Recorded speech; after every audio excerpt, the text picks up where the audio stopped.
Welcome back to another Honest Victorian podcast. Today we're with Generalist Gaming, so strap yourselves in and get ready for a great episode. Welcome back, everybody, to another podcast. I'm here this week. I missed last week, but today we have a special guest. It's gonna be like these other videos, but we brought someone especially special today. You may know him as the King of Victoria 3, or you may know him as Generalist Gaming.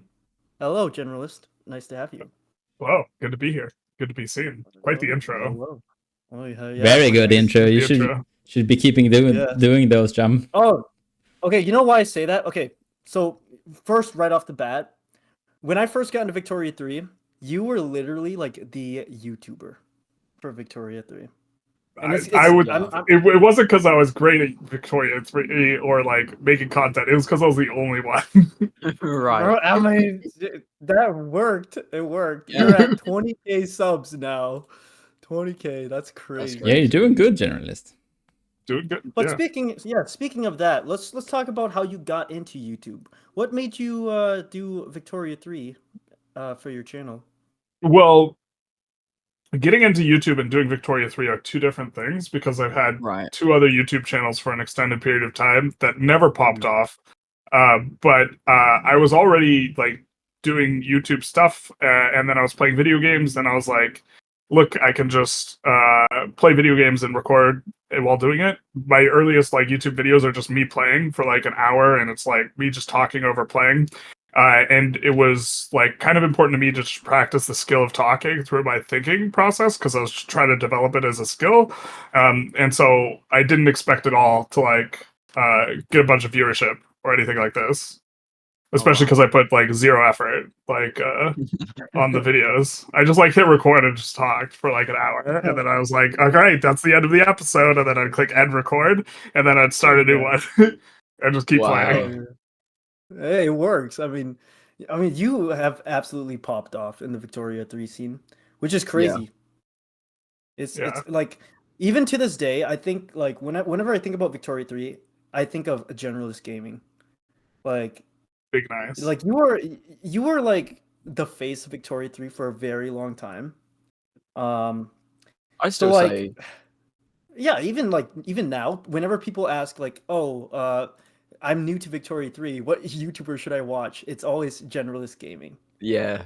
Yeah. Now Toby's starting to get some, and so is Target. Yeah. And then Ludi has also always been mentioned with me at like a slightly lower frequency. Right. But the thing with Ludi is that yes, he is present in the Victoria 3 scene, but he is also present in like, EU4 and stuff like that. So he I have way more hours in Victoria 3 than he does. Right. Mm-hmm. Yeah. Ludi is great, don't get me wrong, but like I think you are more associated with the Victoria 3 scene than Ludi was. Ludi is bigger, obviously, but I mean, yeah, that's fair. On the Reddit, I think I get mentioned more. Also, it was so wild to me 1.7 how like hard my stream popped off. For the pre-release, like I had over 1,000 viewers. Oh yeah, so, really? That's like 10x what I could get normally. Yeah, and then like the fire department came in my house and everything, and like 40 minutes of the VOD is just like an empty chair, like because I had to leave the house. Really? Yeah. What? Yeah, so like we like turned on the AC for the first time in a long time, and like. I think something inside the ducts like lit on fire, and so like it really smelled like something was burning. And we turned on the AC because my computer blue screened. Oh my goodness! Like, and I was just like, bro, if there's like a day I could like not have my computer overheat, it would be today. Yeah, because my room was like 90 degrees. Oh my god! No. How come I've never seen that? People, come on. It's the VOD's out there. I should make it into a video. Yeah, people gotta run clip it into a YouTube short or something. Come on. Come on. Oh man, that's crazy. That's crazy. Yeah, it's like the VOD's like me like being like, it smells like something's cooking something bad outside, and then like 20 seconds later I was like, oh, I understand now. Yeah, that's in our house. House is burning down. We are the ones who are cooking. Dang. Oh my God, Wow. Generalist, that's a perfect moment for a bagel joke. You know it. You could have Oh, dude. popped off. Yeah, I know that bagel. What was the joke? Yeah, I mean, like, I did a post where I was like, we cooked so hard the fire department came. Yeah, Bro, that's crazy. Oh man. I mean, Yeah, that's surprising. I honestly, didn't- house burning down would have been content, though. oh yeah, that's content. Yeah. The views. Oh my god. Yes. Can you Those are imagine just insane. watching someone's? I don't think there's a single stream of someone's house burning down, right? Bro, that's my next video actually. Yeah. Thanks for stealing the idea. For us older people, that's the definition of for the Vine content. That's like, Yeah, like that would. I think that would just pop off mainstream, Yeah, just like me yeah, being yeah. like, No, man, it that- smells like yeah, a fire, yeah. and then I Yeah, leave, that and would. 20 minutes later, there's actually my house burns down. Like, It's It's for the stri- content, man. Do it for the content. Yeah. It's only a house at the end of the day, you know? I guess, yeah, Only. it's like the guy who he. kind of a nice house, but Oh yeah, don't let it burn down. There it is. For the content. For the Vine, no, but it's like the guy who jumped out of an airplane, just to get views. Did you guys see that? It's a couple of years old now, but Oh, I did. Yeah. did. like he I heard about a guy who yeah crashed the plane. Yeah. yeah That he crashed let the plane. yeah he was oh yeah, it's like that guy. he was alone on the plane, and you know he dove out of the plane and Yeah, let the plane but- crash. him crashing the Oh. plane is like the really important detail. Yes. That's a no-no. Yeah. He went to prison. Yeah. Like yeah. people jump out of planes a lot. But Yeah. Not if you're if you're the only person on the plane, though. Generally inadvisable. Yeah. That's Usually not a the- good idea. usually the plane lands. Yeah. But yeah. All right. Let's move on. Let's move on for that point. Let's just move Yeah, on. I mean, not to join the fanboy club, Generalist, but my people have been calling my content so similar to yours that they basically saying that I'm a copycat, and I'm just referring back and saying, well, he's been basically my mentor into this game. Like it's Mhm. Also, like the correct interpretation is just the correct interpretation. Like I think Yeah, if someone like maths studied the are game maths, yeah. independently of me and never watched any of my stuff, and they were like, from my perspective, coming to the right conclusions, they would be saying like kind of the same things. Although Yeah. early on, there was another guy who he stopped playing. He stopped making videos. Like we play games, and he disagreed with me on like several things, which was interesting. Really? Still overall agreed. He like advocated much more to much more aggressively push for war reparations. That's not something I disagreed with. I just like didn't want to play like that. right. Mhm. Right. Like every 5 years you fight GPs is like the Really? play style or something like that. Wow. Yeah. So you just like Guyana every 5 years war reparations. Whoa. That's And crazy. yeah, Yeah. but like I mean it means you have to fight the GPs a lot. But if you like want to micro and play like war a lot and like do that type of stuff, getting war reparations from all the GPs, if you like war reps humiliate like on cooldown, Right. This like is that, the difference. This is the difference Whoa. between like me and you is like you can actually do those things. If I attacked a great power as a tiny guy, I would last 5 seconds. That's you crazy just to me. like it's harder now than like when like he was advocating for that type of thing, and also true. bankrolls are obscene. That's true. Bankrolls being really obscene, I think, makes that like strategy worse. But they're gonna nerf bankrolls. Hmm, Yeah. Interesting. Yeah, bankrolls is basically the same thing, just easier to achieve as of right now. Yeah. True. That's true. I just don't like rumbling. Is also part of why I don't Yeah. do that. There's like a lot of strategies I know are like way more optimal that I just don't do. It's like I don't want to play like that. Yeah. Well, Interesting. speaking of Victoria 3, how do you feel about first off like the history of Victoria 3 and what do you think is like the future is going to look like? How are you feeling about that? For a second, I thought you meant like the industrial age when you were asking about the no, history of no, Victory, no. and I was like, No, I don't know, it was no. pretty bad. Bad. As someone with a degree in philosophy, do you think industrialization was positive for mankind? I think the lived experience of humankind was much better before we like settled. like at all Oh, before the agrarian revolution. You're in the noble savage camp, are you? Well, I would not articulate it as a noble savage. It's a bit of a joke. Don't worry. Oh, okay. I'm not. Yeah, I'm not familiar with the joke. Like, Yuval Harari or Hari? I can't remember. The guy who wrote *Sapiens* does an interesting analysis of that. Oh. The book. Yeah, so like it's like kind of like a summary of humankind's history, and like I think his analysis is probably correct. I don't as living beings, we're not built for what we're doing. Right. Oh, fair enough. Yeah. Oh, we're getting really into it. I sit at a computer desk way too long for like human fulfillment and enrichment or whatever. Oh, we're getting really into it. I also meant like the production, the development of Victoria 2. Your question is just so broad; it's hard for me to answer. It's almost like it's asking me like what type of thing do I want to make a commentary on. Just walk us through. First off, when you first started your career, right? Walk us through how you felt about the Victoria development, and then up until now, just anything that comes to mind. Right? You're talking about when I first started making video. I started making videos on release. I streamed release day.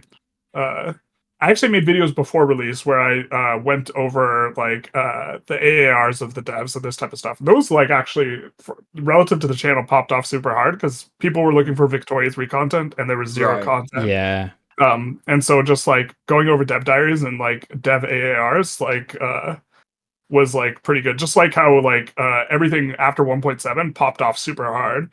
Yeah. Like probably all your guys' like most viewed videos are like right as 1.7 drops, right? Pretty much. I mean that it did pop off like generally. Yeah. Or your during that time.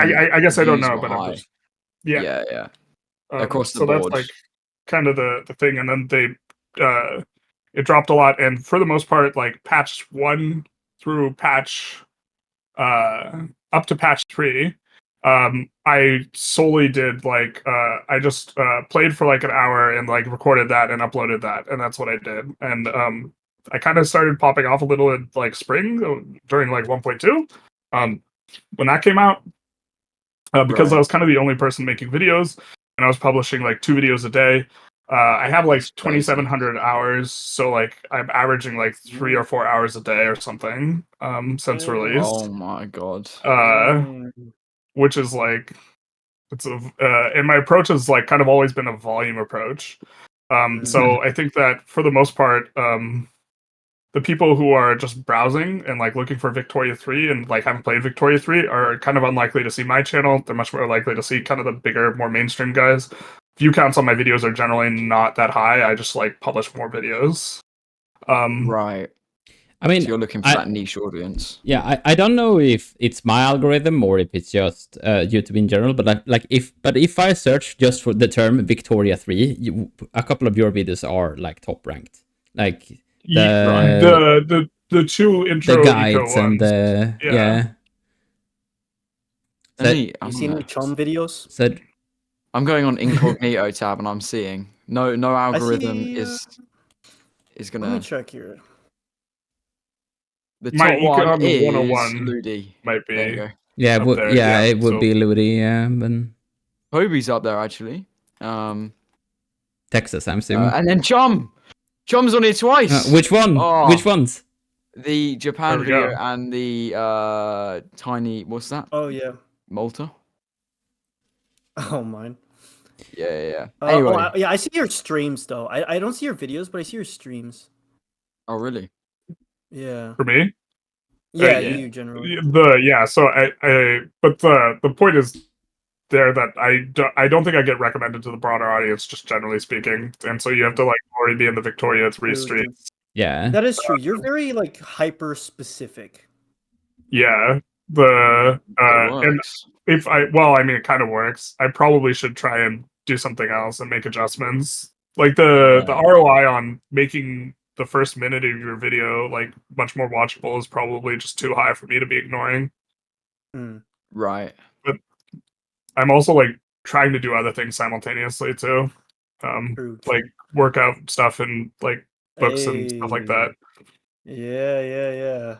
Yeah. That's something we'll get back to. Yeah. That's something we'll get back to. Yeah. But but I think what Sham and I are looking for is that what was your enjoyment, like your feeling for the game when it's released? Like obviously it had a lot of critique and people were saying and whatnot.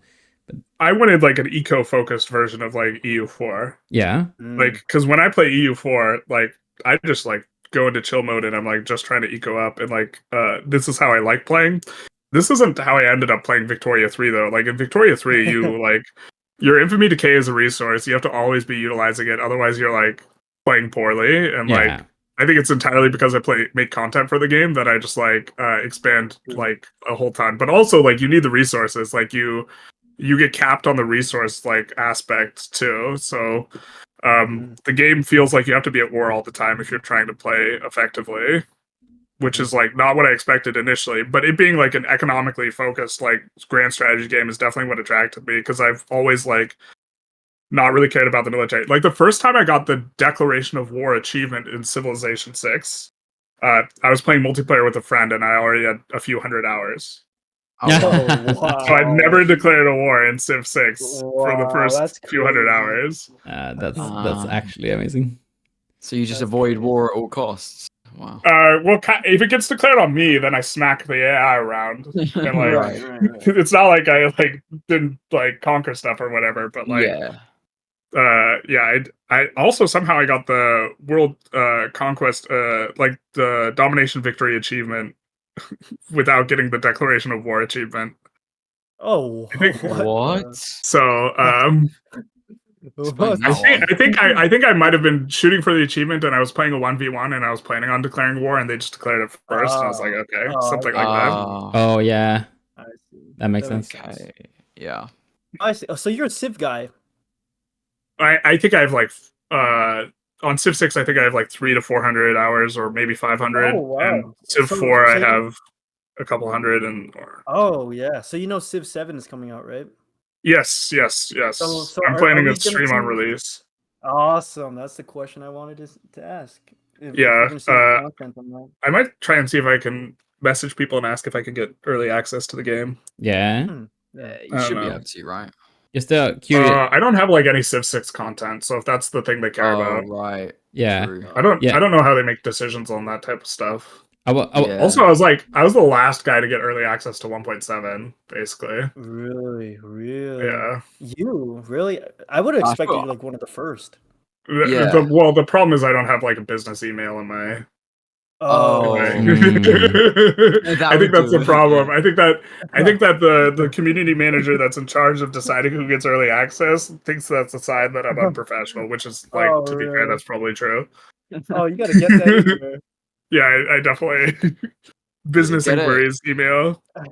Yeah. The thing is, I don't want to like forget to check it, and then someone's like, "Man, this guy doesn't care." But if you don't send the email, so like, I got reached out to by I think Pelly on like in my comments section or something. Oh really? That's really? Yeah. Wow. You're really working. You're making them work for you. Yeah. Yes, something like that. Just curious, as a Civ, you mean you said you go back to Civ 4. What's your opinion on Civ 6, like comparing to 5 and 4?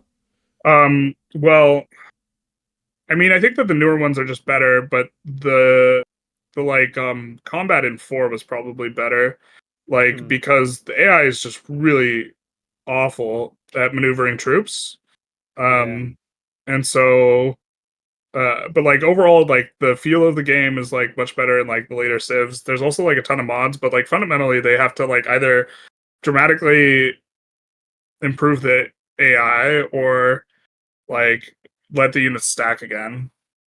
Yeah, because it's really divisive, I think, in the community. Like, I mean, Civ 5, all of the Civ 4 player was a bit like iffy with 5, right? Because you can't do doom stacks and whatnot. And then when Civ 6 came, it even more controversial. Like now, people just decide that they're gonna stick with 5, right?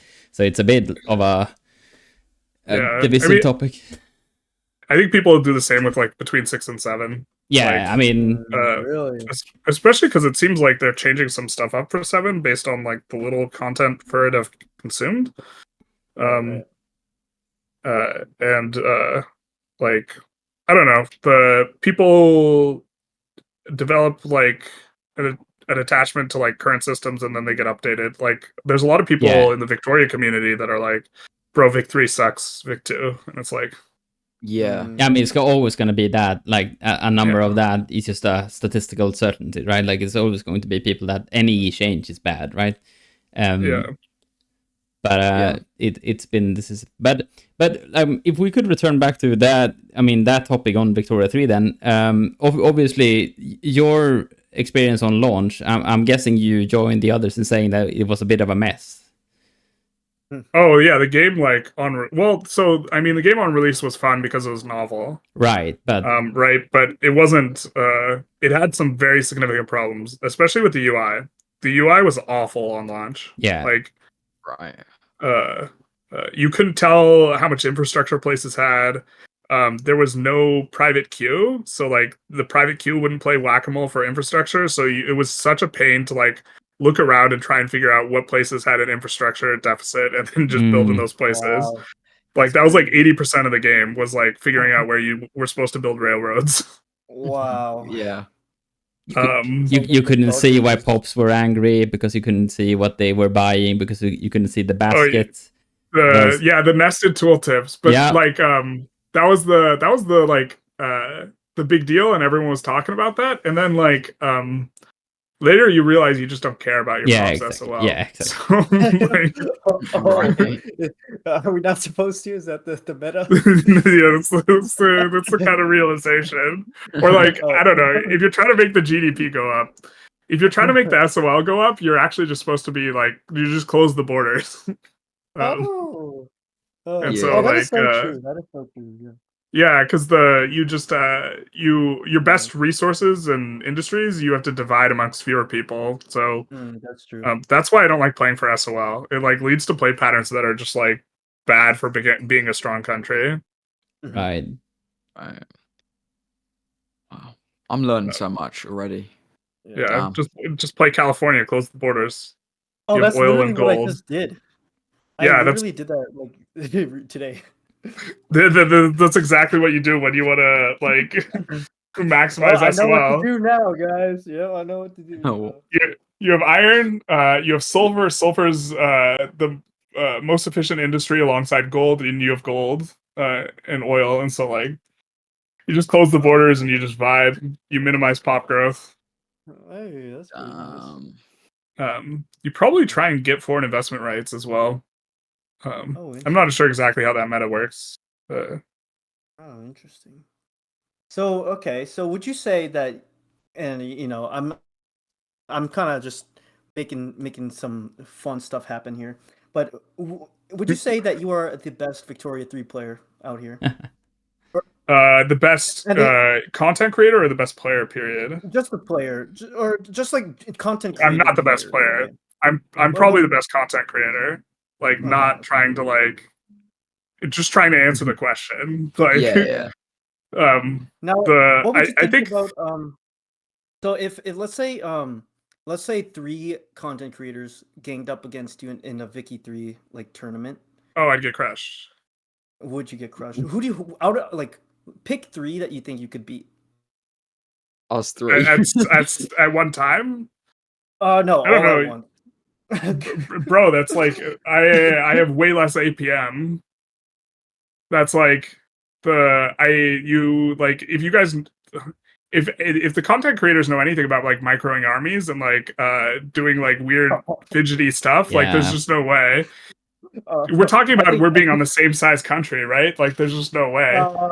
I couldn't beat 2. I couldn't beat any 2. There's just there's no. It's not like a game. Me and Smitty. Oh yeah, you're 100% good. I don't think so. Like the edge which you could acquire is not like an RTS, like Age of Empires or something like that. Maybe, but like the edge is too small. Right. Just what I was gonna say. Like Vic is such a skill expression is not really like it's in the margins rather than being I can 1v3 people, right? Like it's, if we were to play, like the better metric would be like if we were to play for 3 hours on a country in single player, what percentage of the time could my GDP be bigger? Right. Like if we were to do it 100 times, out of 100, how many times would my GDP be bigger? I see. And like every time. I don't think it'd be every time because there's like fiddly, like there's a ton of RNG elements, true. but like the like that would be the question. Right. Well, that leads me to my next question is do you think Victoria 3 should revamp its military system to allow for these type of like skill-based like turn? Because I know you guys do. I saw your tournament a little while ago. Do you think they should like revamp their warfare system to allow for like stuff like that better, or I think that's not in the I think it's not in the design philosophy of the game. I think that the design philosophy of the game is like most grand strategy games, the economy's there to supplement the military. In Victoria 3, the military is there to supplement the economy. Yeah. Right. And what they've tried to do is a really hands-off system. The hands-off system is poorly executed so that it's actually really hands-on and micro-intensive. But the philosophy is like, if they fixed the system would be hands-off again. Right, and I think that that's not where it depends what you want out of your game.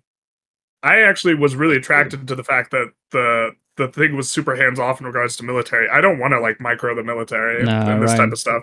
And to be honest, specifically when it comes to microing the military, there probably are content creators like better than me at it. Or at least like more attentive to the fact of like what all the character traits on their like generals are, specifically rolling generals for character traits, rather than like IG. Like I roll for IG stuff. Rather than like military traits, because like when you're playing against the AI, you just like avoid the wars. And like it doesn't matter. And then so it depends what you would want out of the game though. Like I think that the devs, that's not in the spirit of what they want to do, and they don't want to make it just another military game. And so I think they shouldn't make the military like a greater degree of skill expression. I think they've even come out and said that they don't want you to be. Another thing is if you can run over the AI, like thinking back of Civ 6, if you can run over the AI in terms of microing the military, suddenly everything else becomes really trivial. And so the greater opportunities for edge that they give you over poor AI when it comes to executing military, that means the less important your ability to execute on eco is, because you could just run over the AI. Right. Yeah. So if you want that game, why you're not playing E4 kind of a thing?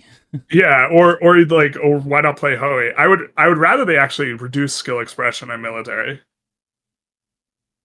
That's interesting, because I don't know how many people would say that. Like, the military seems to be the majority of people's like issue with core the game. issues. I think that's because they're playing games other than Vic 3, and they want Vic 3 to be more like those games. Yeah, like, you could just play those games. But they come Paradox players who come from a history of like EU4 and CK. Yeah, you come. You're like coming from Hoey, and you're like, why can't I encircle them? And it's like, yeah, because the game's not built to be a military game.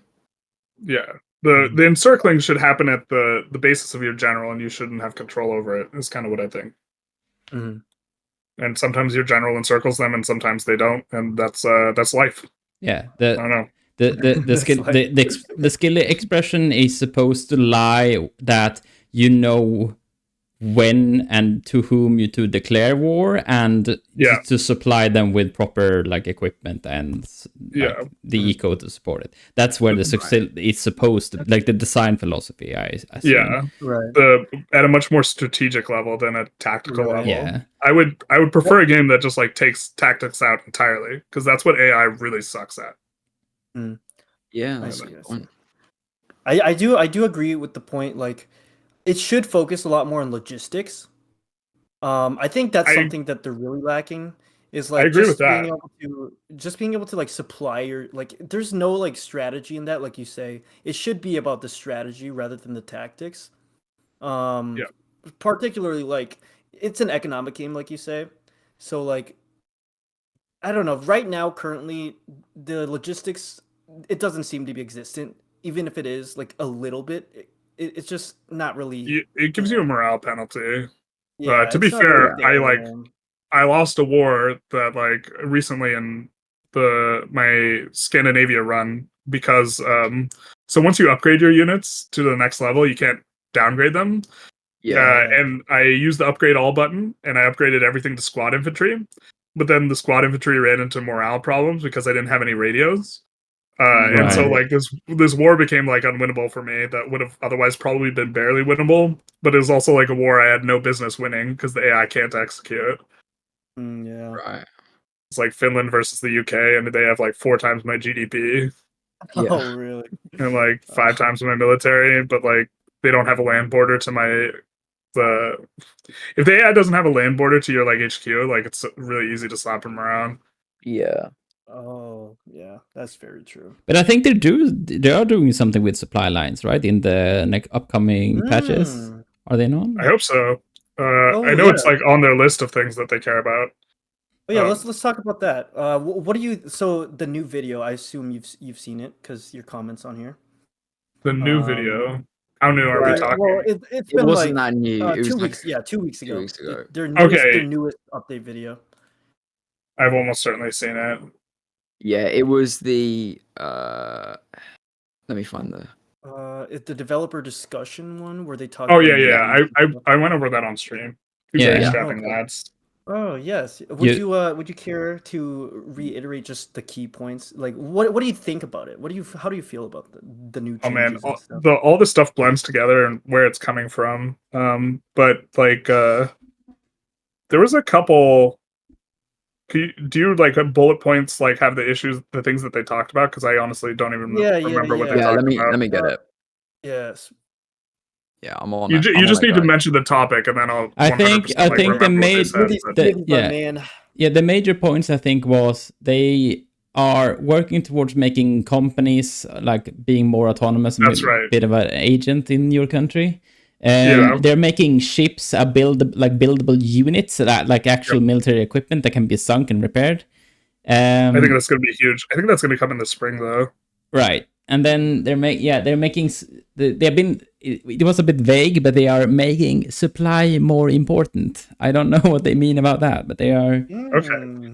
Well, the companies specifically, like the changes they proposed, like one of them just is a very significant company nerf, and I don't know. I think it's fine with it. Generally, people don't like nerfs because it makes it feel like you're doing worse at the game when you like before you adjust to the new reality. So like from patches like 1.3 to like 1.5 or 6, they made it harder to grow your economy big every single patch. Yeah. And so that kind of like feels bad. Like, do you remember when they doubled the cost of construction for everything and like people? Yeah, I do. People went from like on the regular being able to reach 1 billion with every European country they chose to be like, well, 100 million is good.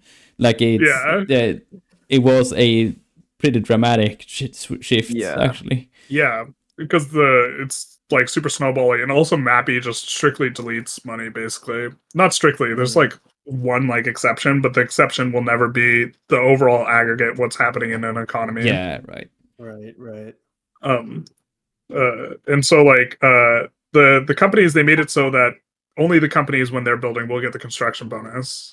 So now it's a weird play pattern where you slot in the company of the thing you want to emphasize, and then you want to build 0 of it yourself. Yeah, you build the supporting, like if you're building if it's a company of building steel mills, you want to be building iron mines and coal and then let the company let the company build it all, and then like I think that play pattern will feel like annoying. Yeah, because you're a little bit because you're waiting. Please build more steel mills, please. Like I can see that. Unless you can just send them money, which would be nice, because you just like all you want is to have more steel and like, and I think that also just represents a huge nerf to the companies overall. Yeah. I think they could give you more company slots though. Yeah. Well, I sent the what's it called? The list that they had just for in the Discord. Yeah, in the Discord. Under the podcast bit. Okay, perfect. Oh, here we are. Sorry, that might not be. If you want each one individually, then I can get. No. This is perfect. This is I love their little things that they have. So, I think that there's a lot they can do with companies that are interesting. I thought there wasn't exactly it wasn't exactly what I wanted, or was hoping for, but it probably looks like an improvement. I think that what they're doing with interest group leaders is like a miss, or they're like failing to change what I think is like the most important thing. I remember from like the dev diary. I don't remember the exact details, but I remember they're like not changing the fact that or they're making it so that your political movements will now be like have this bar at the bottom, and then they will kind of enforce the next leadership, what the next leadership will be. So if you have a huge abolitionist movement, you're much more likely to get an abolitionist IG. And what that implies to me is you lose all your agency that you have as a player to force certain IGs through manipulating generals and admirals. Which, okay, that's fine. I think that's kind of cheesy and weird, and so that's a better simulation. But it makes it so that you also have a better prediction, because you can look at your movements and you can look at the predictive IG stuff. But fundamentally, like the IG leader, their ideology informing the entire like clout of what these people approve of, and the fact that it can like snap on a dime from you going from a jingoist to a pacifist, like that's the problem, and they're not fixing that. And also, if multiculturalism is still hyper meta, the fact that you lose the only tool that you have to like reliably pass it is just going to be frustrating. Yeah. Which is like general and admiral. But then I've seen some people in my comment section that completely disagree with the idea that multiculturalism should even be a thing in the game, because they don't believe that, you know, it's historical enough. It's too gamey, but I agree. I think that they're bifurcating it with the culture rework. The culture rework has me really excited, or as like chat likes to call it, the racism rework. Make racism great again. It's like we get to make the meta racist jokes, but like I think what they're doing there is they're separating passing a law of we accept everyone legally to like now there's a cultural underlying element of we accept everyone culturally. Which is absolutely what I think it should be. Like Jim Crow, like in the US, like all black people are allowed to vote. Okay, cool. And then like the actual like legal, even though it was like legal that they could all vote, the actual implementation was so far off, like because of like a deep cultural like element that took time to overcome. Although overcomes perhaps generous. Well, at least establishing the general like the cultural like consciousness or whatever you want to call it. I mean generally legislation kind of, well, there's always a bit of discrepancy with all legislation and the cultural like perception of things.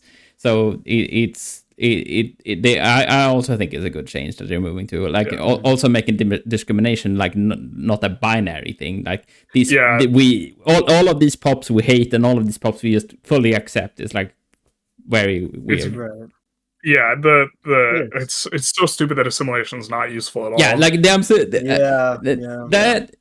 not to be mean to the wiki developers, but like I just need to know how someone hatched the idea that assimilation just works with accepted pops. Like what was I think that they needed to do it because of how slavery worked on release.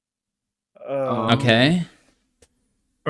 Because if you like added tiers, then it would like release slaves or something like this. Or like really? I forget like exactly my logic, like working through it, but it made sense that like it would make it easier to implement slavery.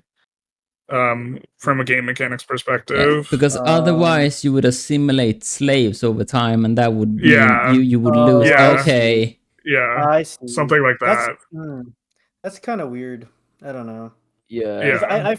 I found out for the first time. I'm kind of slow at Victoria 3, but I found out for the first time that you can't assimilate, like you guys said, accepted pops. I just found that out, which kind of like threw me out of it because that seems very like, I don't know. It seems counterintuitive what you would really think. Yeah. There's no point to it. There's no need to at that point. And also, there should be like a layer between like cultural assimilation and like you can't racially assimilate, right? Right, exactly. Yeah, you can't just. the acceptance of the other race has to go up. You can't become like, you can't like become more of the race. So you have to like be able to pass. Right. I mean, but both with assimilation and like religious conversion, I just feel like they kind of just implemented them and then forgot about them because like it's systems where that isn't really explained a lot to the player and it's just there. You get the simulation when you pass public schools and you say like, well, I guess it's good because you get more you invest in the institution, and the player is none the wiser that it does literally nothing unless maybe it improves performance. Yeah, increase game performance for Shump in particular with his wooden computer. Thanks. Technically, it has also the very small band of assimilation. Will it also increase the power of the petite bourgeoisie? Oh yeah, right. Because we want those in power, do we? Yeah, well, I mean, like, if you're playing the UK, having them above 20% is pretty nice because you get 0% loan interest. Oh yeah, right. But, what? Really? The Lady of Threadneedle, the like secondary bonus of the petite bourgeoisie IG, instead of 20% is 30%, and it's enough to get 0% interest. If you're laissez-faire. Wow, you guys are way better than I am. I'm just. It's just a knowledge. Like, it's like, were you playing when they made like all the unique IGs? Were you playing a lot? I can't remember. I can't remember when I joined. It was like around 1.5. So if you weren't like deep in the content streets around 1.5, then like it's easy to miss it. Oh, maybe I can't remember. That's when they updated a whole bunch of unique IGs. Yeah. No, yeah, I did play before then. Yeah. Like France with that stupid construction bonus. That's crazy. They nerfed a bunch of the bonuses. They nerfed the UK's bonus. It was like even bigger.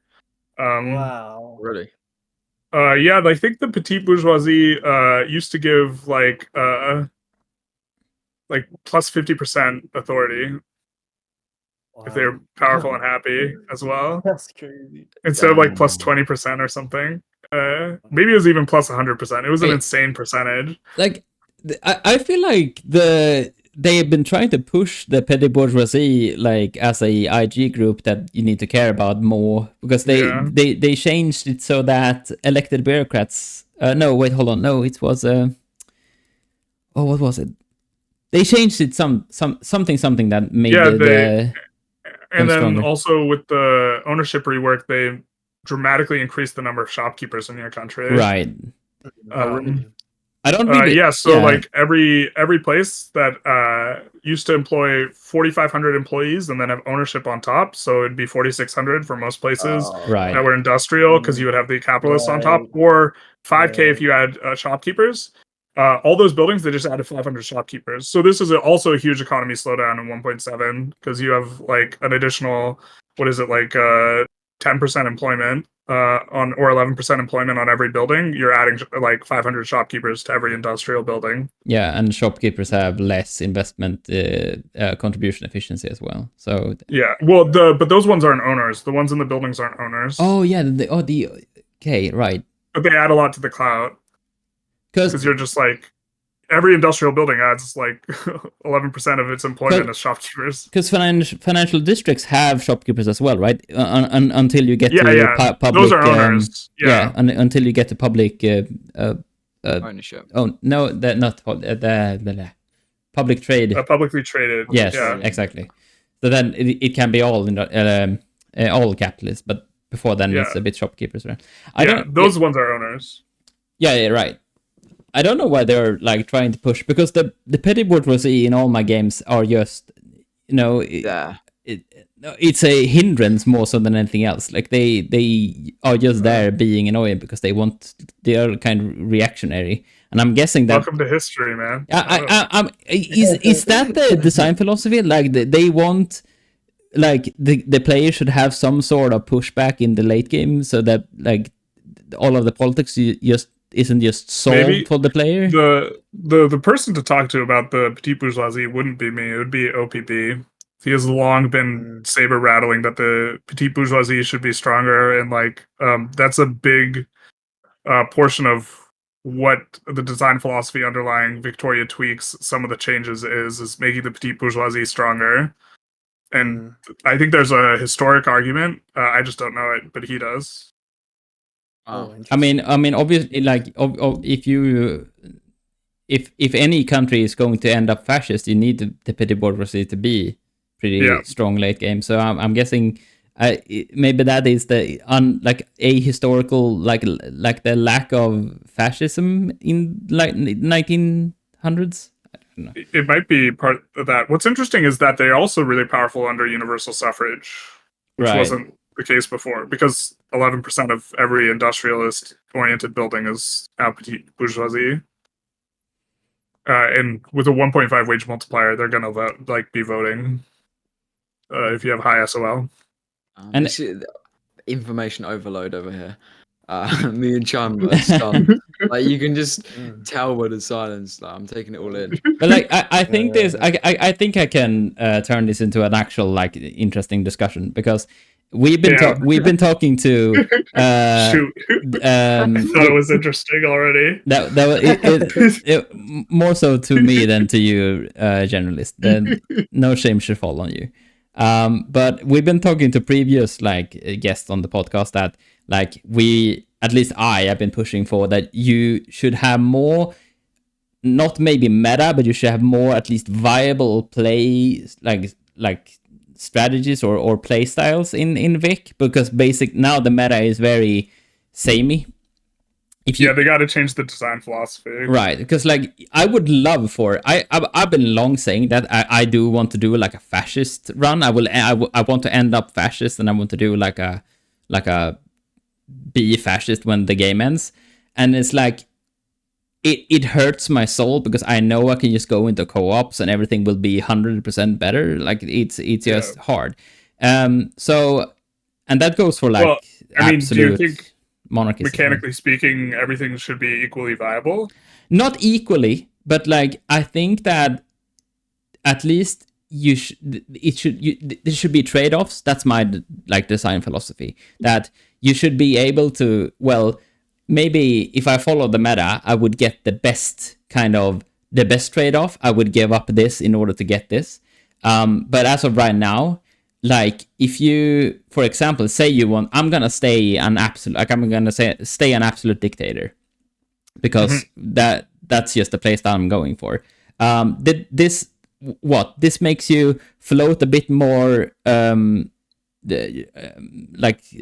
authority, and makes it so that you have a percentage chance to immediately pass a law or something like that. That is all you're getting from staying like an absolute dictator, basically. And like an authority is it's too weak and too blunt. Like it's not powerful enough to be like a temptation for the player to like. Every player would give up authority in a dime to get a better, like to get off any, like to get universal suffrage or to get off traditionalism or stuff like that. Well, like one of the problems is now you can also just get authority really easily through the power blocks. But there was someone who made an interesting mod a while back that I think should be integrated in the game, but I just play vanilla. Otherwise, I'd be playing with a chainsaw mod. But yeah, what it does is it makes it so that your the exile actions, like all your actions for like exiling an agitator, inviting an agitator, all these have like a 5-year cooldown. You can use decaying authority to override the cooldown. And that would make authority significantly better, especially in a world where you can't force multiculturalism, because like you can't use generals or admirals anymore. Right. That's a neat idea. There's also mods out there, like for example, like I know it's a pretty old mod at this point, but like Better Decrees, I think it's called. It just gives you so much more like flexibility of what do I want to use this state for, and it gives you like it makes authority an actual valuable resource. I kind of don't like the way that decrees scale like non-linearly, right? Or like they scale like is it the word like logarithmically with like how big your country is, right? Like if you're a one part, if you're a one state country, you can just smash on every decree, and if you're a wide country, it's not effective at all. Pretty worthless. Yeah. It's like you do like manufacturing in the capital, and that's it, right? Or whatever. And I think that's like not a good play pattern, but like the authority one also makes sense. Someone who's a strong man could just like push around who's in charge of like various interest groups just by like getting rid of them. Yeah, I mean, exactly. And those are the kind of things I'm looking for. I don't want to make, like, obviously industrializing at this time of era should be the go-to. It should be like, you should end up on top with that, because that's how it went historically. Like industrializing is just a good idea, like and democratizing and having a stable government and whatnot, right? But like I want to make it so that, well, it should at least hurt a bit to become more, like, to give up power, essentially. Like you should not make it like meta or viable, maybe, but like at least make it so that the trade-off is like, well, I do want to stay a dictator a bit longer, so you can understand kind of the political situation in Russia and stuff like that, for example. Better. Interestingly enough, passing monarchy repeatedly is probably meta right now. Oh, really? Yeah, you pass monarchy every 30 years so you can abdicate. Oh yeah, yeah, right. I think they are changing that as well. I think in the coming, like, they're nerfing the abdication. Yeah, abdicate, because like it's not meant to be used that way, I think. No, I didn't use it that way until patch 1.7 caused way more radicalism, and then I'm like, you know what? We're gonna start abdicating here, bros. Yeah, that's fascinating. Interesting. The passing monarchy. It can be difficult. In theory, like you probably actually want to push really hard for enlightened royalists, or like you want to have like enlightened royalists in the chamber that you can recruit and then like exile and then get into government and then like cause or get as agitators or whatever, so that you can pass monarchy so you can abdicate. But it's like, and then like you also, if you ever get like a literary careful guy like as your leader, you actually want to go monarchy. That's the reason to go monarchy, is to lock in a really strong ruler. Yeah. Interesting. Like if you are playing UK, you stay monarchy because you get Charles Dickens. Oh right, I saw one of your videos about that. Yeah, right. So he's like absolutely insane. Like like you can conquer the entire like world of like unrecognized countries without going over 100 infamy before the end of the game. Crazy. That is wild.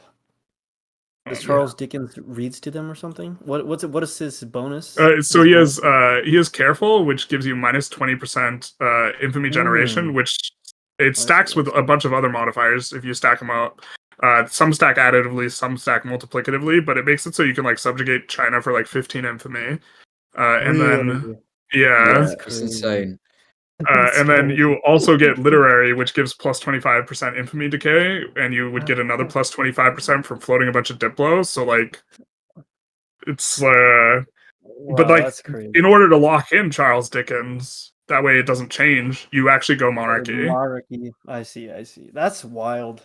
How do you get him in the first place? As an agitator. So he appears in the UK as an agitator. UK sometimes exiles him, so you can give him as other countries. But then you promote him to government.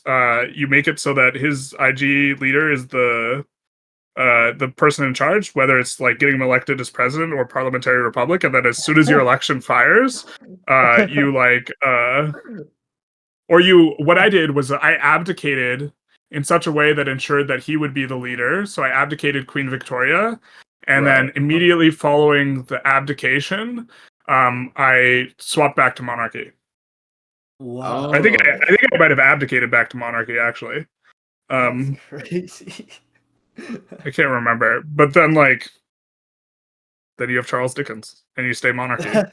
But that's not to like the fundamental point like he was making earlier. It's it's not because you're not doing it because monarchy is good. You're doing it just for locking in a specific character. Right. Well, yeah. You've opened a huge can of worms for me. Let me just say isn't that a suggestion then that if you are a presidential republic or something, you could when the election happens, you can say that the person in charge just refuses to step down, and you can get some radicals and whatnot and problems for that. But at least the IG that'd be interesting. Yeah, I mean, I think you can lock in by passing autocracy and stay presidential. Oh yeah, obviously, but I mean, so more. I guess what I'm trying to say is that I do want to more like push and pull for different kind of governmental systems than in just that there's like you always want laissez-faire, you always want universal suffrage, and you always want like if you are a meta person, you always want to go into communism late game, like some sort of like I think you don't. Really? Ooh. Oh. No, yeah, it's Council Republic's not good late game anymore. Well, you don't do it for Council Republic, you do it for co-ops. Ooh. Sorry, Council Republic's actually fine. Council Republic laissez-faire is fine. The cooperative ownership's no good. If you have a bunch of subjects, you lose everything you've built in foreign territory. And you just you can drain the investment pool. You just have to build 50,000 construction. If we're talking theoretical, my computer can't handle 100,000 construction. So that is what it is. But wow. You're no longer the reason to go Council Republic before was because of the investment pool malice, which is no longer present in the game. Right. I guess if you're SOL maxing, then absolutely. Yeah, in my eyes, you are almost always SOL maxing in the late game because you're running out of pops, so you need migration if you haven't cheesed migration from China or India or something. Yeah, I think that's what you do. Okay. Well, we are talking the absolute meta here, so fine. Yeah. If you're also you overshoot the max SOL growth a lot if you go Council Republic, because you achieve max pop growth, because 20 SOLs where you have the maximum pop growth. If your lower strata is above 20 SOL, you're actually losing pop growth rate.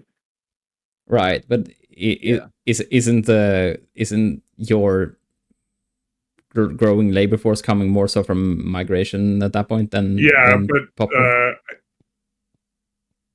I'm not 100% sure how the math works on it, but I think if you're at 20 SOL with your lower strata, I think you're getting all your most if not all of the mass migrations anyways, and you're also probably hitting cap at the migration rate. Right. Yeah, that's actually a good point, because the AI is so bad improving SOL in the so that even on capitalism, another human player, it'd be different. Yeah, but you are probably totally correct in that you would get all the mass migrations anyway because you're just using your PMs better than the AI. Yeah, and you actually build construction, so. But then, Council Republic, the problem is you lose all your buildings at foreign. That's more the problem, is losing all your buildings in all your subjects that your auto queue is built. Oh, over yeah, time, right. which isn't great. Yeah. I mean, at a certain point, practically speaking, Council Republic becomes better when you can't drain out your investment pool. Right. I mean, you could also make an argument that it's easier to lower taxes and then have more IG bonuses and something like this. Yeah, I mean that's also part of the late game meta, right? You are SOL maxing and having taxes on the lowest taxation, so you have like 1 billion loyalists, and so every IG group loves you, and you're trying to fiddling with the certain IG groups stay powerful and whatnot, so you get the double bonus and whatnot. But you are like loyalist maxing as well. Yeah. So I'm curious, like, what is it that you're looking for in the future of Victoria 3? What's like a feature that you'd love to see, or something you'd love to see them add? Well, so I'll give you two. One thing that I'd love them to fix, and one thing that I'd love them to do. Actually, I'll give you three, because first of all, this one's really short. The Chainsaws PM is like absolutely ludicrously out of line with every other PM in the game. It's so bad. It should be buffed. Right. And then second is diplomatic plays just like really suck hard in terms of how they start, their resolution. They feel super clunky. You can't join ongoing wars. You can't. Well, you can, but you have to violate sovereignty. No military access. Or actually, they have to violate sovereignty you. So you can't join ongoing wars. In multiplayer, you can force your allies to join through violate sovereignty, which is like a cute interaction. But you can't change war goals. War goals can get bricked. There's just an enormous like variety of things that just like suck about the way that diplomatic plays work, and they don't fulfill like the design philosophy, which is that there's a sort of jockeying diplomatic maneuvering phase, which it doesn't feel like that at all. It just feels like sometimes you get slapped in the face and sometimes you don't. Yeah, I believe they said that they wanted. Sorry, I believe they said they wanted to change that and definitely make it, in the dev diary video, I believe. But I'd love to see that change. Yeah. But I think that has been one of my complaints since the release of the game. There was like 4 chief complaints, and for the most part, they fixed everything but that. And then what I'd like to see is more of a like underlying cultural element. Like I would like your people to get like relatively more jingoist or whatever. And then they're more okay with you going to war, or if they're more pacifist, then they're not okay with you going to war. And that this moving culture affects gameplay patterns in a way that different strategies are better based on the culture of your people, and this creates a sort of dynamism and variance without like violating their design principle of being totally sandboxy, where no country is getting any sort of special bonus. Instead, they could have a different cultural start condition that makes them play a little bit differently, but if you wanted to force a certain culture, you could. And I'd like to see a system like this, but like I think that we're so far from that being like a possibility. Yeah. But you are looking forward to the whole, or at least you are interested in seeing how they will do the whole national spirit and, you know, the willingness to war and all that they are trying to do in the coming year. It looks like they're moving in that direction at least a little bit, especially with the racism rework. Like gotta improve the racism. Gotta work on that. Man. There have been like a few dark periods where like slavery is meta, and like for a couple patches, and it's just like, bro, it feels bad, man. Usually when migration's broken, slavery's meta. Right. That it makes sense. Makes sense. Importing people, you know, they do it for a reason. If they won't come willingly.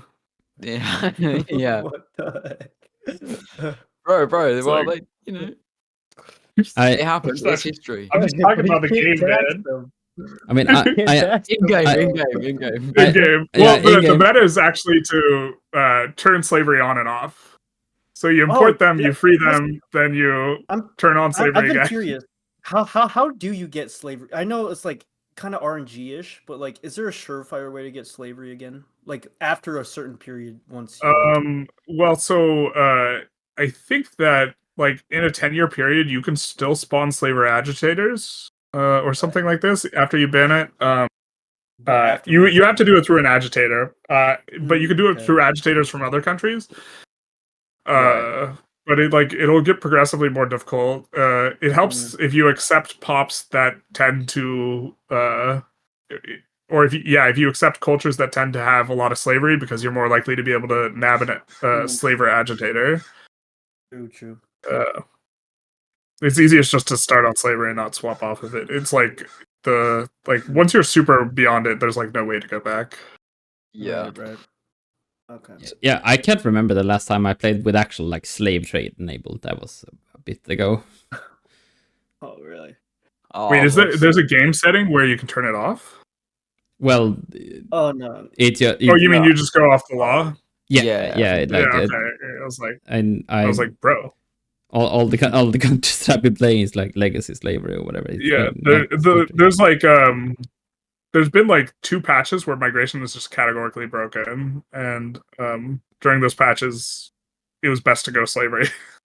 It was So best to it's like- import them than to invite them. Yeah. I mean, I cannot lie. Now we are strictly talking in the game here, so please don't Yeah. demonetize this. It's not that Alright, good. Okay. It doesn't. What were you it- gonna say, Techno? I'm going to say when they did the whole ownership changes.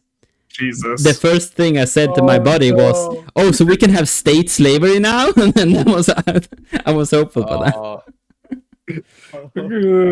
different type of ownership. Different type of oh. Techno for president, everybody! Come on. yeah. But yeah, I knew you were a monster, but this is some oh other come level. on! It's better. It's better the state own the cotton plantations than the damn landowners. Whoa. Okay, Wow. They were fine, Take. It was fine. Don't worry about it. don't worry about it. No, In game, it's fine. in game, please don't cancel me. You'll be fine. Don't worry Yeah, about it. if you're gonna say something controversial, you always gotta have a follow up because you don't want there to be like a dead hanging silence afterwards. Yeah, Mm. bro, you left it silent. This guy's Yeah. just a pure racist. Yeah, That's what it is. I don't know how I recover from like I don't know how I recover from. I was excited for state slavery, so I don't know where. you gotta get in trouble. I'm still waiting for them. I hate that you cannot go multiculturalism and have debt slavery. I want my freaking libertarian hellscape paradise where Right. every single like economic relationship is allowed and everyone is equally free or unfree. Whoa. We get so like it's like we don't discriminate on race, we discriminate here by the dollar. You ain't got none Oh my. for the pure RP run. But you so can't you can't pass multiculturalism if you have any form of slavery, And even if it's debt slavery. And I mean, Well, could you go the other way around? I don't think there's a way. I don't think you can go to multiculturalism and then debt slavery either. Nah. But that's extraordinarily hard to do, anyways. Even if you were to try and do it, I don't know. Yeah. It's possible that you could, but the problem is you have to get off of slavery, pass multiculturalism, which is already hard to do and generally takes a while, and then somehow. So you have to save getting off of slavery until before you pass multiculturalism and have like a couple agitators in the chamber, and also like. You're trying to pass 2 laws that are really hard to pass. Generally. Right. but like, could you technically do it like in the console, or does it like just change to another law like on its own? Oh, I don't know. I've actually never booted up the console. Oh, never. Ooh. Yeah. Generalist doesn't cheat. I don't even know You how to got use certain it. for- Well, I mean, I save scum. Depends what you mean by cheat. Oh. But yeah, Yeah. I mean, like that's the. I'm not trying to like perfectly execute the game. I'm just trying to understand the game. Like my Right. runs are definitely not optimized. Oh yeah. No. If you want to sweat super hard, there's so many little things. Like you could look at your trade routes every single week. I'm not looking at my trade routes every single week. Yeah, no. Oh, definitely. No not. need for that. Trade. Yeah. That's also something they're changing. They're making like trade routes a bit autonomous as Yes, well. please. Are they really? I know Yeah. people have been requesting that, but I don't remember Yeah. them talking about it. Yes. They did, definitely yeah. fixed that. So they are Okay. they are keeping like you can obviously have trade routes on your own, but like I think pops can have trade routes. Okay. Yeah. Yeah. Independent of you. So, which is going to be interesting to see Interesting. how that turn plays out. But yeah. I wonder whether companies will have their own individual trade routes as well. Yeah, that'd be sick if you could make them export their stuff and then they get Yeah. profit from that. And then 'Cause they use the then, profit yeah. to build more buildings. Bro, I hope the companies become like a bigger thing because it seems like such a cool idea, but there's not actually that much going on yet. So, Yeah. And I hope that trade becomes like a better a bigger thing. thing. Yeah. Yeah, Because trade was huge before 1.5, and then Right. 1.5 killed it. right, because Yes, like it the definitely darn like mappy is such a cumbersome thing to like go over. There's so much money just disappears, right? But I mean, free trade is actually a pretty like like strong law, but like nobody bothers with it because it just more of a hassle than just building everything domestically. So having like trade focused runs being a thing that is enjoyable, that would be cool. Yeah. The first run I tried to do on 1.7 was play as Panama and just create like a trade empire. Right. But then I got trapped in someone's block. If you guys remember the like earlier access version of 1.7 when it was impossible to get to raise Liberty Desire, I just got trapped because of Liberty Desire. It was like, oh, bro, I can't get out. That's rough. It's a black hole. Not even light can escape this block. Like, that is so rough. I get flashbacks to the good old days when Spiffing Brit made a global power on the Arctic island of John Mayen. Yeah, and then they nerfed everything that allowed that. Like migration got nerfed super hard following that. Yeah, I don't think it was because I think it's because it was obscene just in general, not necessarily because of Spiff's thing. But like multiculturalism's now like you can't pass it like day one. Yeah, like you could on release. I mean, I think that there's an incentive to slow down the player in terms of the player developing economically from the perspective of it improves performance as well. Which most people, when you mention that, like viewers and stuff, they like get upset, and it's like they're like, I don't know, like it seems like silly because it's just slowing you down relative to what you were before, but like in an absolute sense, like you just compare yourself against the new normal. It just feels bad the first couple runs. Yeah, I was gonna say I think it's just more of a feeling of just waiting around more, even though that feeling kind of is imaginative. Waiting around more for that single factory and whatnot is more like psychologically is worse for the player. Yeah, I definitely think Victoria 3 is a game that's much more enjoyable the better you understand it. Yeah. I think if, like, for newer players, it just feels like you're doing a lot of waiting around. Because I think that's similar for lots of Paradox games, though. Like, once you get to that level of understanding, it just becomes more fun. Yeah, it really opens up, yeah. Yeah. Yeah. You know, I feel like Paradox games have an issue with explaining. Well, I guess maybe not because it's fun to dig deeper, but for maybe new players to Paradox entirely, maybe they just don't see the appeal. I mean, EU4 is like unlearnable for a new player at this point. Yeah. with all the DLCs. Yeah. I mean, there's like 50,000 different mechanics. I remember a friend of mine tried to get into it, and he was like, "Bro, what is all this?" Like I have a friend who has, I don't know how many hours he has, but like it's a bit over. It's almost 1,000 hours, I think. He's still learning stuff. Yeah. Like it is ridiculous. I teach him mechanics every session we have. It is ridiculous. 1444 hours, you finished the tutorial. Right. Yeah, exactly. Exactly. I hear EU5 is going to be a little bit better. It's only going to take 1337 hours. Oh, good. Oh, that's a good shit. Wait. So generalist. So you're an EU4 fan then, right? You said it's my second most played game, but I haven't played since Leviathan. Oh, okay. So are we gonna see any EU5 content? Definitely. I mean, I am. Yes. I am you've been following the development, Right. I do see those. Yes. Are you gonna? Is that gonna be? I think Ludi does too. Ludi's are probably more edited Ludi and definitely clean. Is that going to be like a focus. I think that what's going to happen is if I somehow get more viewership for EU5 and I enjoy EU5 better, I'll probably primarily switch to EU5. Yeah. Like it's going to be a function of how much viewership I can get and how much I enjoy playing the game. Like recently, I've been having a lot of fun playing Path of Exile. I like stopped making videos on it because I was actually just losing subs. Yeah, the truth hurts, you know. But like, it's gonna be a.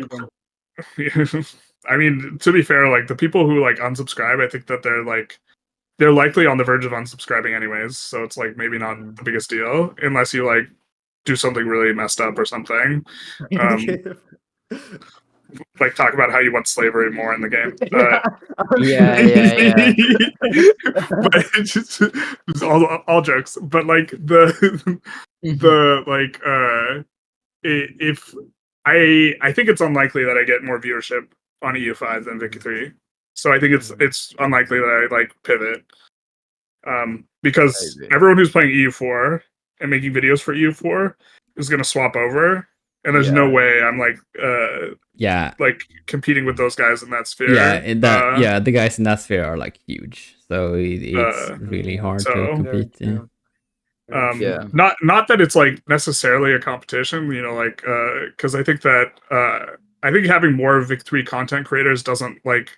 It's not like we're competing for a scarce resource of views. If like we get people to like the game more because we make videos, then that helps all of us, right? Yeah, I mean, and I mean, if they and we kind of help each other, right? Because if they start watching Vicky content, we're gonna be recommended, and it just turns into this. They stay in the Victoria 3 sphere on the YouTube platform. So yeah, exactly. But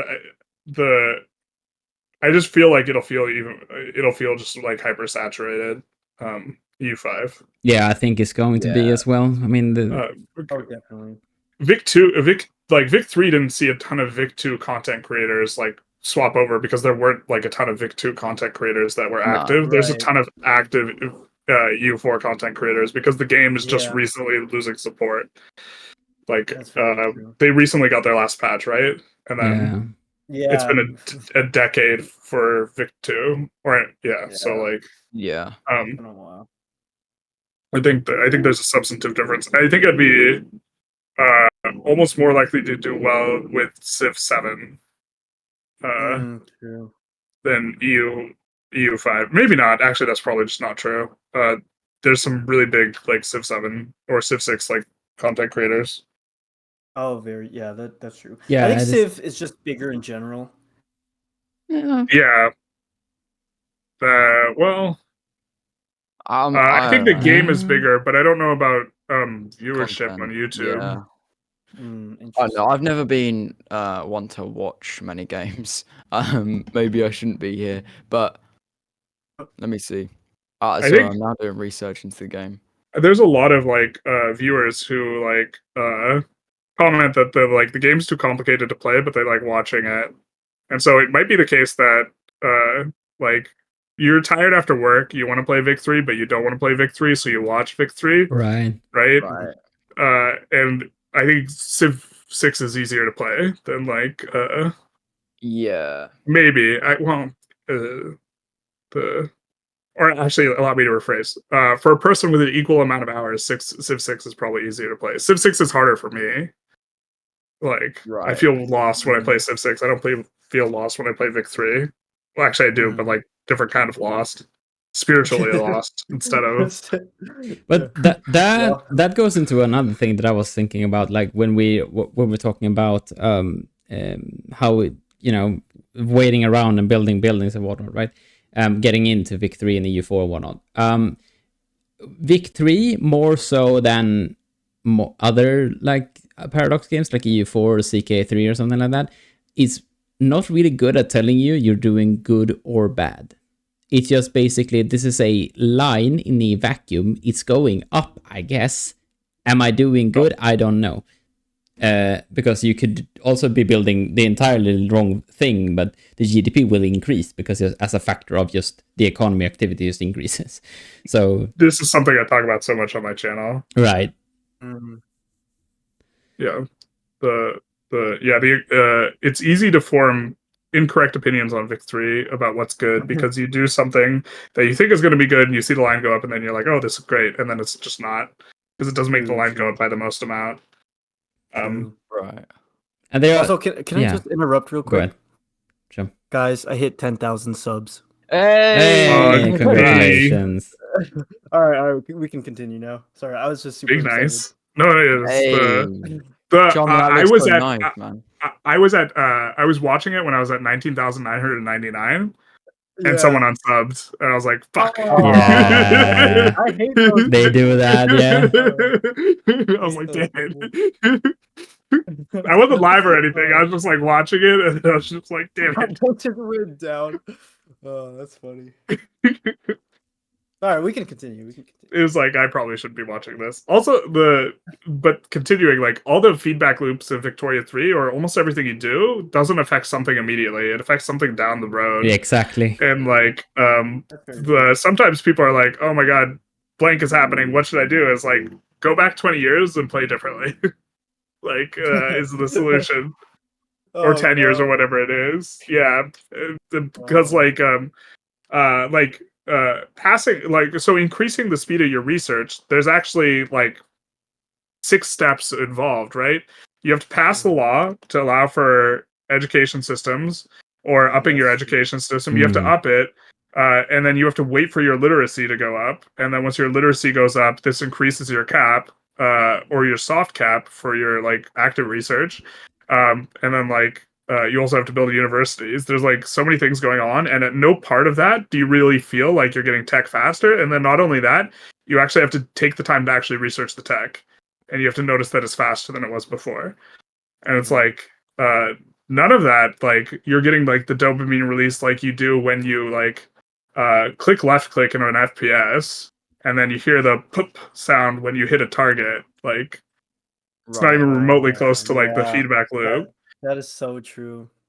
And you have to understand that what you're doing is going to have an effect later for it to like feel rewarding, which means you have to like know what's going on rather than like you don't get good stimulus feedback from Vic 3 when you do something. No, because go ahead, sorry. Or it's just hard to represent it. Like, the trade unions are so incredibly good because they give you workforce ratio, right? Workforce ratio doesn't actually increase like a light switch. It's an equilibrium. So it just increases an equilibrium towards which you trend in terms of workforce ratio. So you don't feel it at all when you pass it, but it's really, really, really good. Yeah, I think that's one of the major issues with it. Some things, obviously, like you say, that are brilliant for you. Yeah, you don't see it. You don't see it until later on or something. But well, it is what it is. Some people, once you learn it, then you can just do it. But maybe we're like digging too deep into it, because some of the fun is learning the game. Well, most of the fun is learning the game, and then once you do understand the game, then you can make these informed decisions. But the journey sometimes is better than being able to jump straight in. Well, I do. The thing is with Vic is that I think that sometimes even playing the game, you won't get the lesson. Like because like I play with like multiplayer sometimes with people that are less experienced with Vic. They are like more of a like variety gamers. They dabble into they dabble into Vic. Searching for the adjective. right. But they dabble into Vic, right? Because they know I'm a Vic player, and they like, oh well, we can play Vic with you. They have like, I don't know, 30 hours, 40 hours, 50 hours, something like that. Many of them are still convinced that steel mills is the best thing. Like, you can measure your economic strength by how much steel you produce. I'm like, my man, it's literally the opposite. Like, the less steel mills you can get away with building and getting the private sector to build, the better you are off. Because, counterintuitively, logging camps is the best building in the game until like the 1870s. Like, you want to import steel, actually. Right, yeah. You want to be producing as little steel as possible, because the building is just horrid to be building, because it costs four times the time you and cost to bake a logging camp or whatever. But people people look at the production methods and say, well, obviously I need steel and it's a more advanced good. It's farther along the tech tree, so it has to be better, right? And it's like, well, yes, but with some big asterisks, my man. So it's not intuitive, really. Nothing is intuitive. I struggled it took months for me to realize that universities doesn't actually increase literacy gain or education access or anything. It increases innovation and qualifications. It technically increases education access or literacy slightly, right? Because it makes it so that there are 100% literate pops in the building. Yeah, exactly. It attracts literate pops. Yeah, but it's not. As a strategy gamer, the gaming language that the game communicates to you is that, well, building an educational building increases education. That's how Civ works. That's how every other strategy game works. If you want education, you build a school. But in this game, it's not tied to literacy. Really, it's tied to innovation, and literacy is something you gain by the institutions rather than building. Yeah. So the game is just full of that kind of non-intuitive language, which is. To be fair, the universities should also just get reworked. Right. Poorly executed thing. Yeah. How would you do it? Well, currently, what's meta is to stack 50 universities in one place. Yes. Which to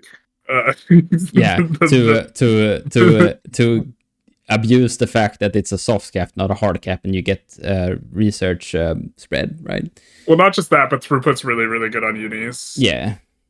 But to overflow and I don't have as big a problem. Well, also the implementation of technology should scale with the size of your economy.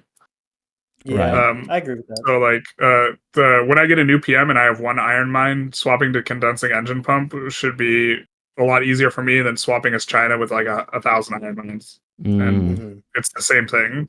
And the tech costs the same. And so the benefit of technology scales exponentially. The cost of tech is linear. That relationship is weird. And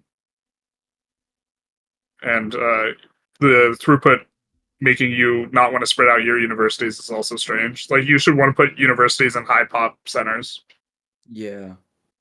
Proportionate to the amount of pops there. So they could remove throughput from them. I wouldn't hate that.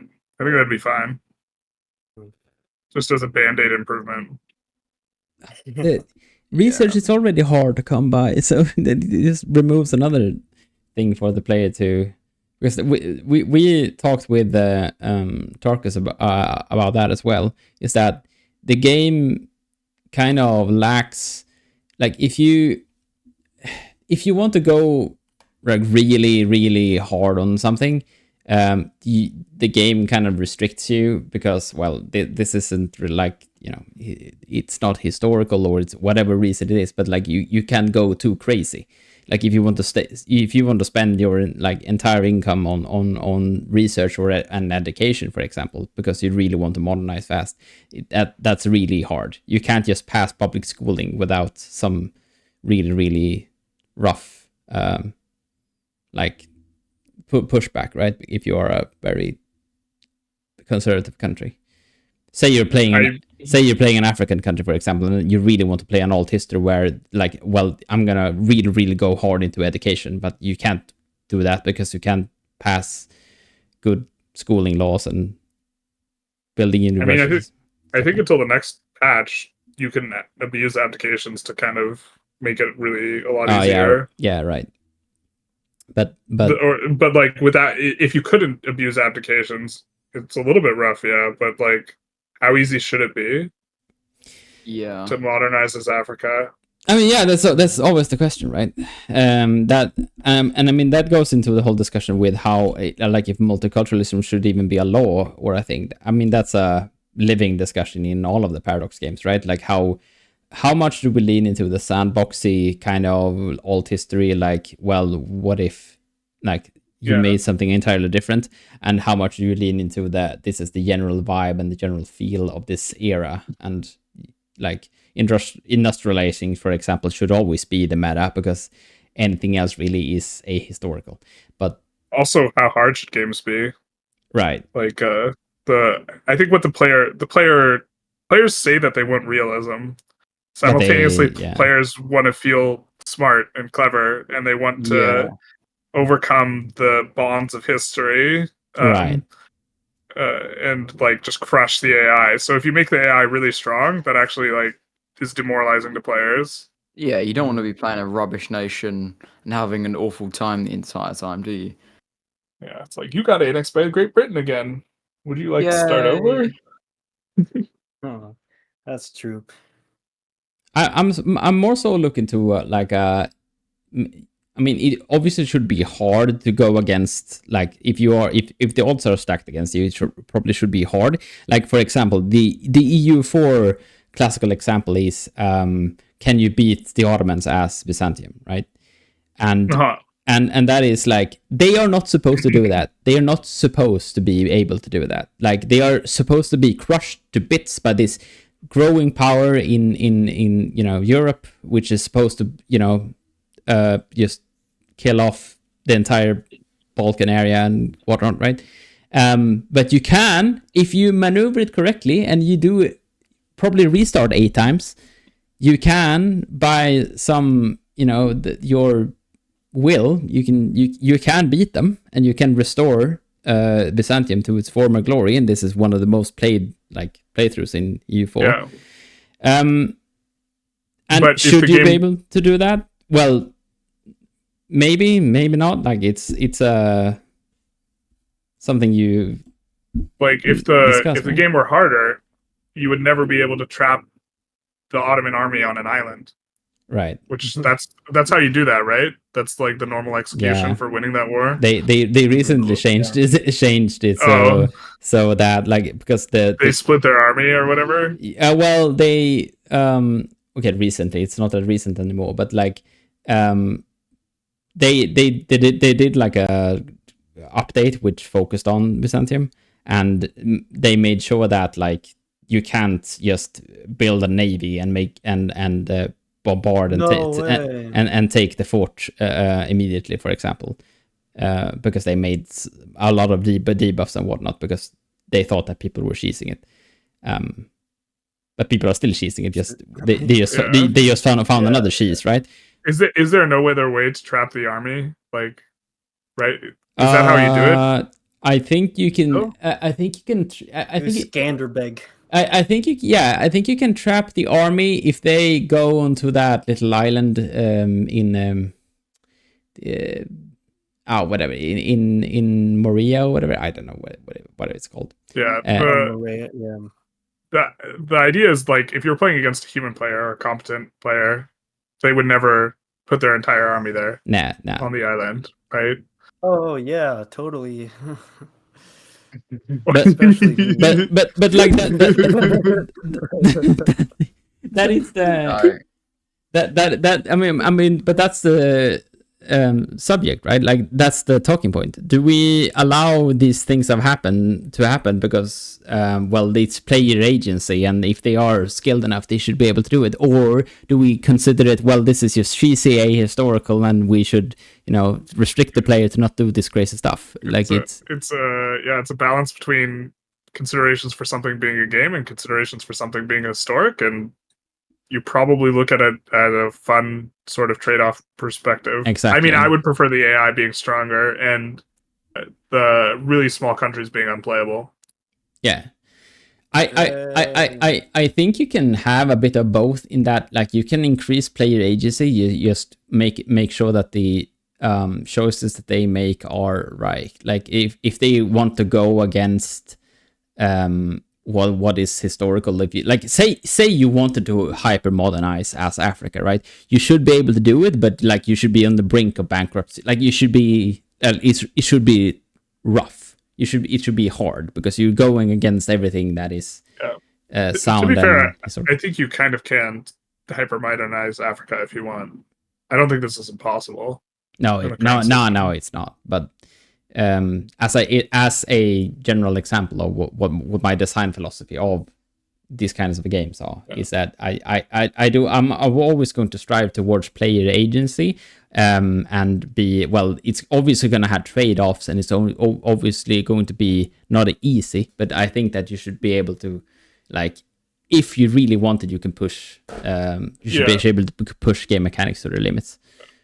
In theory, I would prefer there just to be like AI difficulty levels, right? And playing Sokoto should be unplayable on hard. Yeah. Right. And then on like easy, they're more playable, something like this. And the AI actually functionally like play better rather than getting like resource bonuses or something. Yeah, right. That it's an old discussion about Civ too, right? Like, the Civ discussion. Yeah, we can't make the AI any smarter than it is, because, well, that would require actual work. So we just give it cheating bonuses and. To be fair, with if you could stack armies, the AI would be much better. It would be maybe like less realistic. Well, actually, I don't think it'd be even less realistic. Armies just kind of stacked, and then they just kind of hit each other. So, the tactics simulator, like the tactics overlay game over the like grand strategy game, like I don't even think that's more realistic. It gives you a gameplay element that's fun. So now you're playing your tactics game alongside Civ. Yeah. I mean, like the thing that I think that is a really poor trade-off for realism versus simulation, or realism versus gameplay, is like I think local goods are terrible. Yeah. And I have for like months. Yeah. I hate electricity. Yeah, totally. I think it doesn't add, it adds a lot of unfun gameplay patterns in order to try and optimize. It's definitely more realistic. You can't transport energy across from one state to another. That's like unreasonable. Like the distance they could transport energy at that point in time was like less than half the length of a state, so it doesn't make sense. But like micromanaging hell. Yeah, I'm tired of like it's a disgusting level of micro hell, especially because like you have a lot of like whenever the PMs shift, you also can't partial shift PMs. So like you're just like, now I have to track down every single place that has a clothing industry, build a proportionate amount of plants before I turn on all the like clothing PMs for it.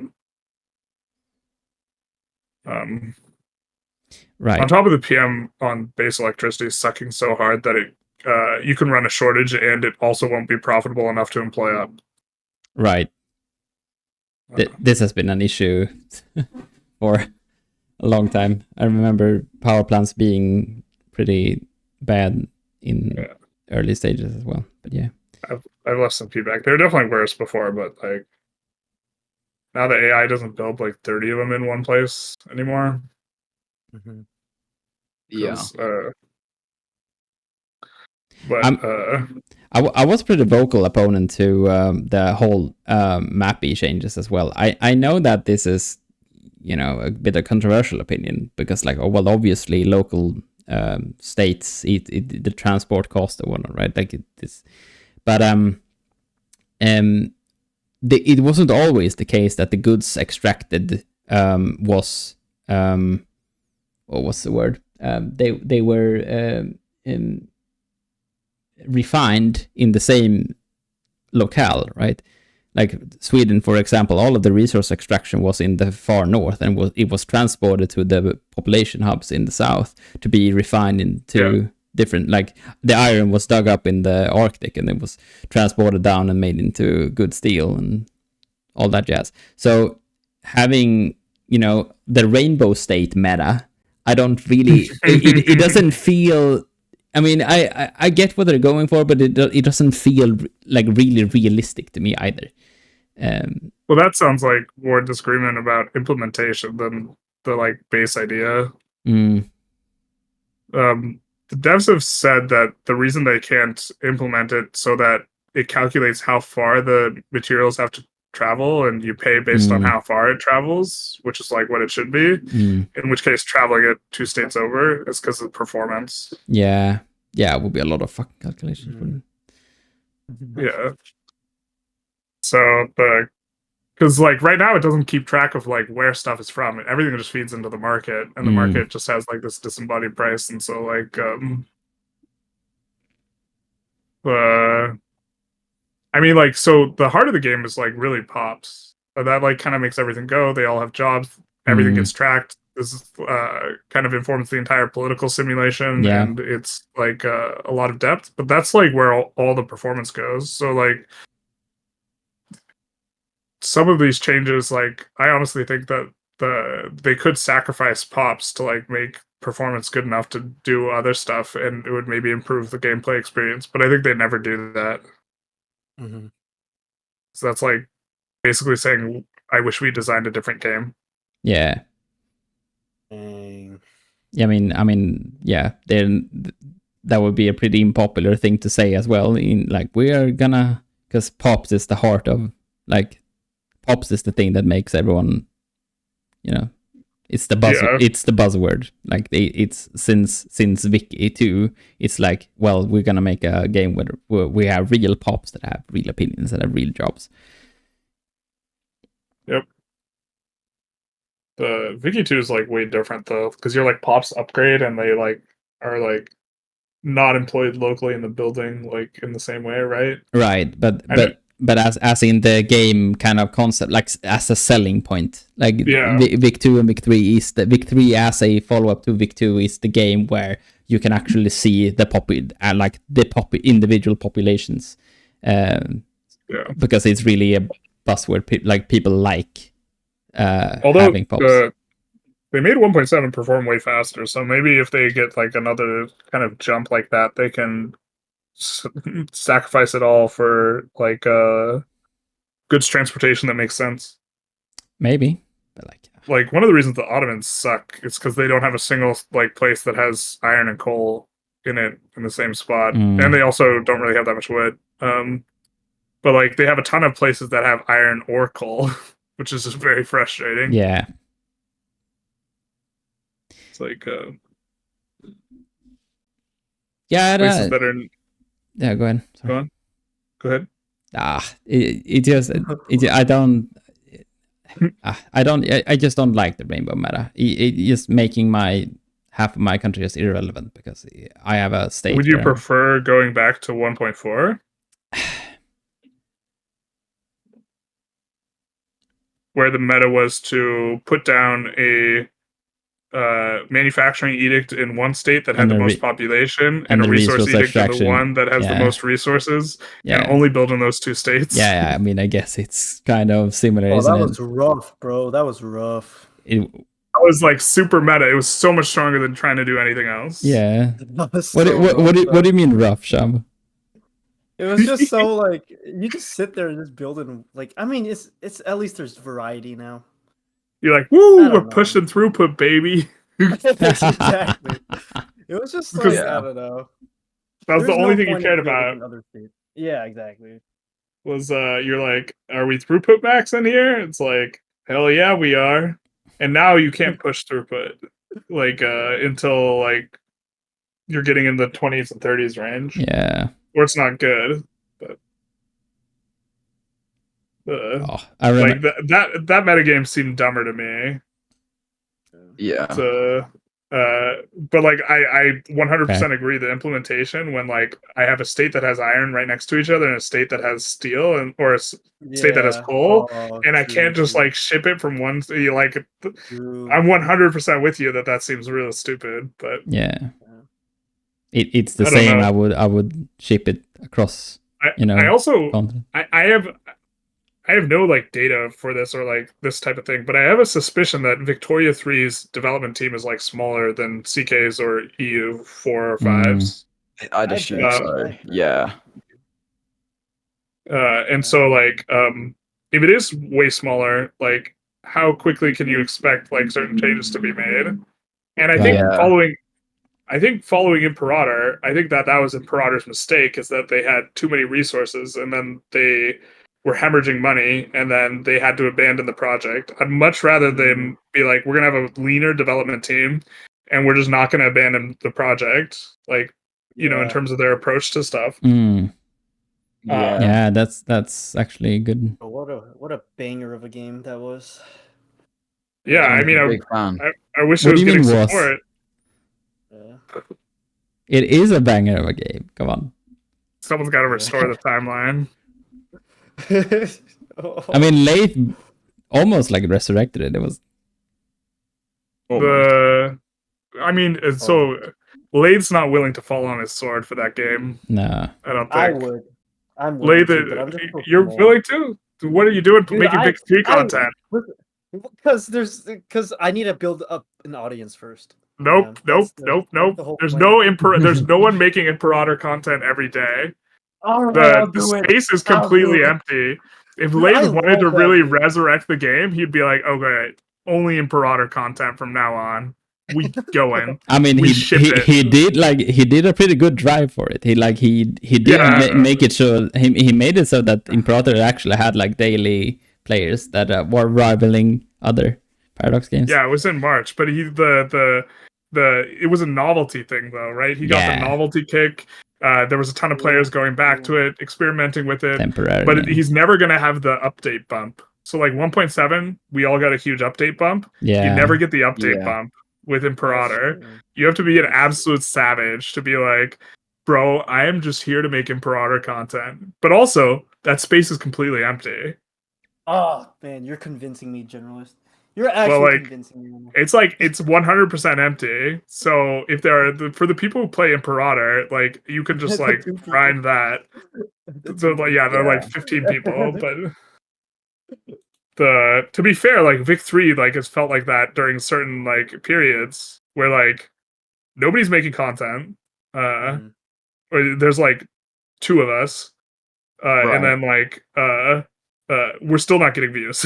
It's like, Well, yeah. Let me just talk about that a little bit more. So you were here in the Wild West of Victoria 3 content. Like there's like, how old are you? I'm 23. Okay. So I mean I like didn't get into Victoria 3 until like a little bit after release. I can't remember exactly when. But like let's talk about the evolution of the content creation side of Victoria 3. Like how was it? I imagine you went through like that whole first year just you and was it Toby, the other creator you're talking about? No, Toby's kind of late. OPB. Oh, dude. Oh, was it? It was just you guys then. Yeah. In terms of consistent, I mean, there was also We Play Games. He was making some videos.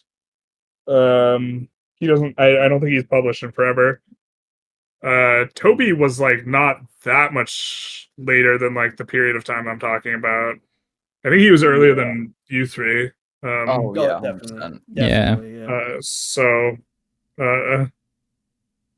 I mean, I think Tarkus made 1 or 2 videos or something, so I'm not counting like Tarkus. And certain updates, people were sponsored to do videos as well, like that's not and Lathe and stuff. I'm not talking about the videos around the updates. I'm talking about the people weekly. Yeah, like, content. Right. Yeah. Those on the grind. Yeah. So how do you feel like the content creation side is different for Victoria 3 since you know the Wild West back then? Do you think it's better? Well, I mean, a lot of people are making more well-edited videos now. Right. Considering, I mean, I really think I was just operating in like kind of the space by myself when OPB like wasn't playing Vic 3. I was like the only one. Yeah. So you're asking me how does like the content creation compare to my zero effort like content? This is like it's a lot better. Like I don't know what to tell you. No, like I imagine it's less lonely. Like I'm not talking about like are you more happy per se, but just like what was that? What do you mean? Who's playing that? Oh, I have people outside. Oh, I thought that was. That is not a car. That impossible. There was a car that was earlier. No, there was just some people outside. My room gets real hot if I don't have the window open. So Yeah. Oh. I mean, you kind of made the car and an NPC in your like it's part of the channel culture now. You know what? It's a meme. Yeah. But I actually delete so many clips I'm recording where there's a car. Like I'm not like fishing for those clips. Like I'm deleting car clips. Yeah, I could imagine, but like if you notice when there's a loud car outside, it's almost never within the first like minute 10 or to so. 30 seconds of like the clip. Like if there's a car at the very beginning, I just delete. Yeah, I mean, I think that is wise, but I also think that your audience, like the subscribe, like myself and others who are following you, we are kind of invested. Yeah, excellent. We tolerate it because like it's part of the experience at this point. They're like, which car's next? I just don't know. I just know it's gonna be loud. I also like you are so used to it now that you are like incorporating it into your videos. Like we're going to promote this culture with the loud car outside as well. So it's no hesitation. It just fits naturally into the monologue. It's great. I mean, what else can I do? It's like surely that's better than just looking annoying. Oh yes. And keep at it. But like I'm a victim to the car. Like cars are parable. Life comes at you. Nothing you can do about it. Oh yeah, when life gives you lemons. Huh? I shouldn't like start doing these philosophical things with a philosophy major, but to continue with the line of questioning that Sean was starting, do you feel like there is a kind of energy in the community now? Like it's a more activity and a lot of like optimism, more so than I think there before. Probably is for you guys. I still feel like I'm relatively like in my own space, just like kind of doing my own thing. Right. I mean, there's content creators and they're talking with each other. You guys, obviously, when you're doing a podcast, you're talking not only to each other, but like other content creators, like on the regulars. So like, I think your experience in that is probably going to be a little bit different. Yeah. Like we did that one collab as Austria where you guys clapped my cheeks. And then we're doing a podcast now. And like, I talked to Tarkus a little bit, and like sometimes people come through on my streams. The feedback like commented on one of my lifting videos the other day. So that, I guess, to the extent of like feeling like there's some community stuff going on that's like pretty substantive. But like the making videos is just like a very solitary feeling endeavor. Just like generally speaking, if you're not making it with other people, I think it's different for you guys because you're podcasting together, right? So yeah. Wow. But like I'm like looking at a spreadsheet, clicking away for like a few hours. And then I make a video where I talk about the spreadsheet, and then like, it sounds so sad. Yeah, but I mean, you're also streaming, and I mean, you're interacting, like you're being talked. I mean, like my streams consistently get 100 viewers on the weekend. Yeah. Which is like.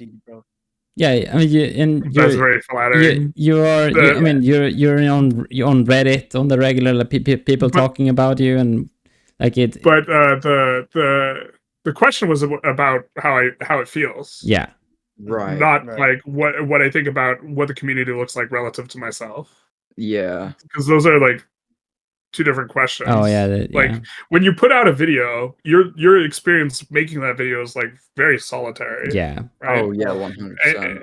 And okay, you get a bunch of comments, and those make you feel not solitary, but like the like actual like doing of the thing, like your brain doesn't like properly. Right? Like I recently passed 1 million total hours viewed. Like your brain.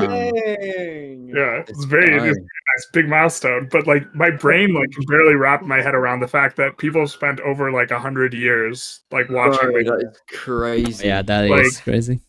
It is nuts. It's like more time than I've been alive, people have spent watching me. And like there's like to some extent your brain can't comprehend it, because your brain could comprehend when you're in front of people, like that level of connection, but the disembodied connection you have through like digital media, like like my viewers, they get to see me. I don't get to see them. They probably feel much greater sense of connection because like being able to see. Also, like if we did video, like I'd feel more connected to you guys right now, right? Because we're 100% audio. Yeah. Right. Not that like, you know what I mean, but like in terms of like the community and how I feel the community is relative to myself, I'm like still like it's very surreal that like when I look on Reddit and like I look when people are like recommending stuff, like it's like 100% like I get recommended, and then like this type of stuff, and it's like I'm just like making videos, bro. Like I don't. Yeah. True. Doesn't feel real. Yeah. The numbers don't feel real. Like no. Like the everything feels like detached from like the reality of like what's going on, which is like. And I'm very thankful to my viewers. It's like it's amazing. Definitely. Yeah. But like the day to day, like it feels just very like I feel least isolated like when I go to the gym. Oh Right. yeah, that's like a real Chad right there. I agree. Well, like I interact with people in person at the gym, and people come up to me at the gym because I'm like strong enough that like you're so strong, bro. Yeah.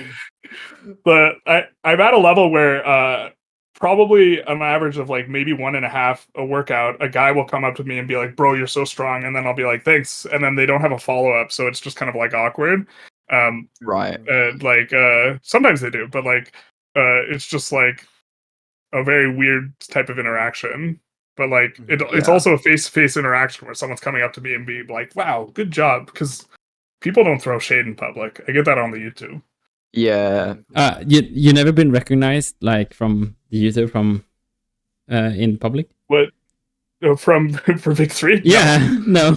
I don't go out that often, and I think my average viewer, no offense to my average viewer, doesn't go out that often. Okay, fair enough. You're talking about, what do you mean? You're talking about an overlap situation that's like Yeah. Are you saying basically like chances? What you basically? I don't go to like out to eat that often. Like I do meal prep at home, so like you literally have to be a gym goer to like encounter me in public. Right. Yeah. And so like how many Vic 3 players in like Southern California are like going to my exact gym? Yeah. I think that number is low. Right. And then they have to catch me at the exact same time. It's open 24 hours. Right. Yeah. What do you mean the spreadsheeters don't go outside? Like I am a spreadsheet. I've touched grass. I've touched. Yeah, I touched grass. I think at least once in 2 weeks now. So I think you're wrong. I think it qualifies you. Oh, never mind then. I take it all back. But a big problem is that I'm also not out and about. Also, I think that 20,000 is just like a drop in the bucket. Yeah, like the city, like if you're if you're seriously answering the question, it's like the city I live in has like 200,000 people in a major metro of like millions, and it's like true. I have 20,000 subscribers. I guess I have more viewers than subs. Right. Subs are really just a vanity number. Yeah, it is. Is your major demographic US, I'm guessing? I have a lot US, but I also have like I think it's like only 20 or 30%. I have a lot of different European. Oh. Yeah. That's the same here, really. Seems accurate. Yeah. About 30% US, I seem. Swedes, obviously. We love all that. It's a lot of UK and German. Yeah. Yeah, exactly. Come on. Same. I feel like we all have the same audience. I don't know. Yes, probably. Yeah. I mean, I definitely seen some. There's a good chunk of Brazil. Yeah. Sorry, I just find I have a lot of Romanians too, which like to me is like the weird one. Wow. But maybe that's No, I haven't seen Romania on my list in any. It's not making my list. I guess it's the people who are commenting. Oh, right. Oh, wow. Interesting. Very interesting. I have one guy who asks for Norway all the time. It's probably my most requested country. I don't know if he asks you for Norway too. Oh, he definitely does. Shout out to Norway. Yeah, it probably is, but I run the polls and Norway never wins. Yeah. I think I saw him. He's not requesting just Norway. He's requesting like fascist Norway or something like that, right? Like he's something like that. I think he'd settle for Norway at this point. Yeah, but I think I've seen it. No, he has a mod that's like it's like a fascist Norway mod. I always feel I always feel a little bit of like I don't mind like doing a fascist run for I was about to say for whatever reason, like I don't know the reason. Sometimes people ask for a fascist Germany run, and I just like that just makes me uncomfortable. Yeah. But state slavery though, come on. Like that's yeah, well like I'm on board with that, but like not the fascist Germany, like it's just like it's like too close to home. Well, it's all not only is it too close, but like I also like make a lot of controversial jokes. Like where it's like I'm poking fun at something, but simultaneously I'm like pointing out that it's horrific, but like, you know, like just like be like, all right, we're gonna take Oklahoma, like shout out to the Trail of Tears or something like that. And it's like obviously this is offensive, but then like I don't like trust myself like not cross the line playing Germany as well. True. Where like obviously I think what happened to the Jews was terrible, and that sounds like the most gross like under like a vocalization of like how much I like disapprove of like the genocide, but like bro, like the odds that we make zero jokes there, it's like yeah, like I don't know, it's like anyway, that's next week's video for me, so yeah, keep an eye out. Germany, yeah. I mean, like, I just like you're RPing and like it's just like you're like, should I include this like video clip of Hitler? And it's like yes. I did that. So there we go. Like it's like and it's I'm not trying to like, yeah. I don't know. It's a rough spot. Like I think in my most viewed vids, I just randomly say shout out to drugs in the middle of the video. Like and because opium is so fucking good and big. Yeah, exactly. It's like opium is except for opium, which is great. And then I'm like shout out to drugs, and then I just keep going. And it's like the odds that I don't do any fascist Germany. It's like yeah. Shout out to Germany. Shout out to anyone in particular in Germany? Generalist? How about shout out to the Jews in Germany? You guys are the ones who made it. I Bro, like, anyways, or shout out to those who made it, or no? Yeah, well, I mean that's kind of what that is. It's like shout out to those who didn't make it too. I'm glad you guys are still here. Well, I mean the condolences maybe. I don't know about a shout out. The shout out's not going to reach them, but like this guy, life goal. Bro, I love this. Yeah. Oh, man. I mean, yeah.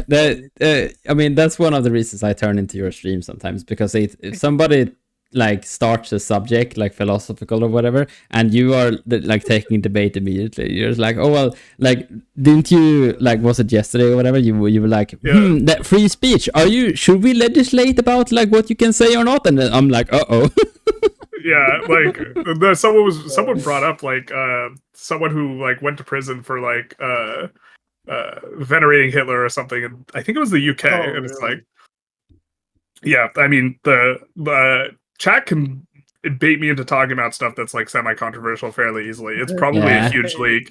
If I ever like popped off, there's like about a 0% chance that there's nothing problematic in like my collective like. I think I have over 1,000 hours of video. Yeah. You know, there's about a 0% chance that there's like nothing like that out of context wouldn't be problematic. But like, I think if you view my content like in the overall, and you also like understand my humor, that like I obviously am not like.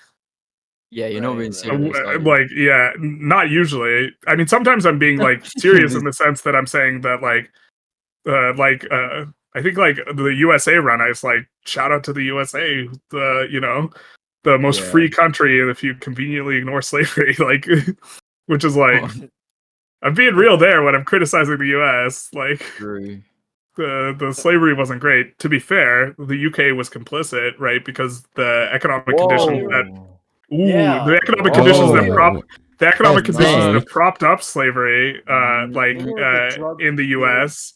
were definitely like created by the UK and their import of cotton. No. Yes, Smitty. No. Yes. No. Well, then why didn't you ban Yes, it? Smitty. Huh? Why did we ban what? The Slavery. importation Straight of away. cotton? Oh, all of it, man. We did ban All of it. slavery. I also No. I don't know if you've heard, but it has been banned in the US. Oh, really? Yeah. Oh, congrats, guys. I didn't realize that happened. Yeah, but the UK, all hoity-toity, they ban slavery and then they, import the fruits of slave labor. Exactly. Yeah, Like, but it's not like ban slavery in America? profit. Come on. It's all called profit. Right, okay, Yeah, so help us. where do you buy your clothes from then? Where do you buy your clothes from, guys? From Walmart. Oh, I Yeah, where do you understand. think I'm they were saying made? they were made in Walmart, obviously. Oh, okay. Made in the No, back. to be fair, they're probably not made in China anymore. Probably Philippines or something like that. yeah. Maybe. I mean, that's not any better, Bangladesh. But there's certain, Yeah. but I think there's a substantive difference between slave labor and underfunded labor. But if you want to make that argument, what's going on in terms of the like harvesting of, I can't remember if it's lithium or cobalt or what it is, but in the Congo, it's effectively slave labor, right? So if you use a cell phone or a smartphone, you're complicit. Yeah.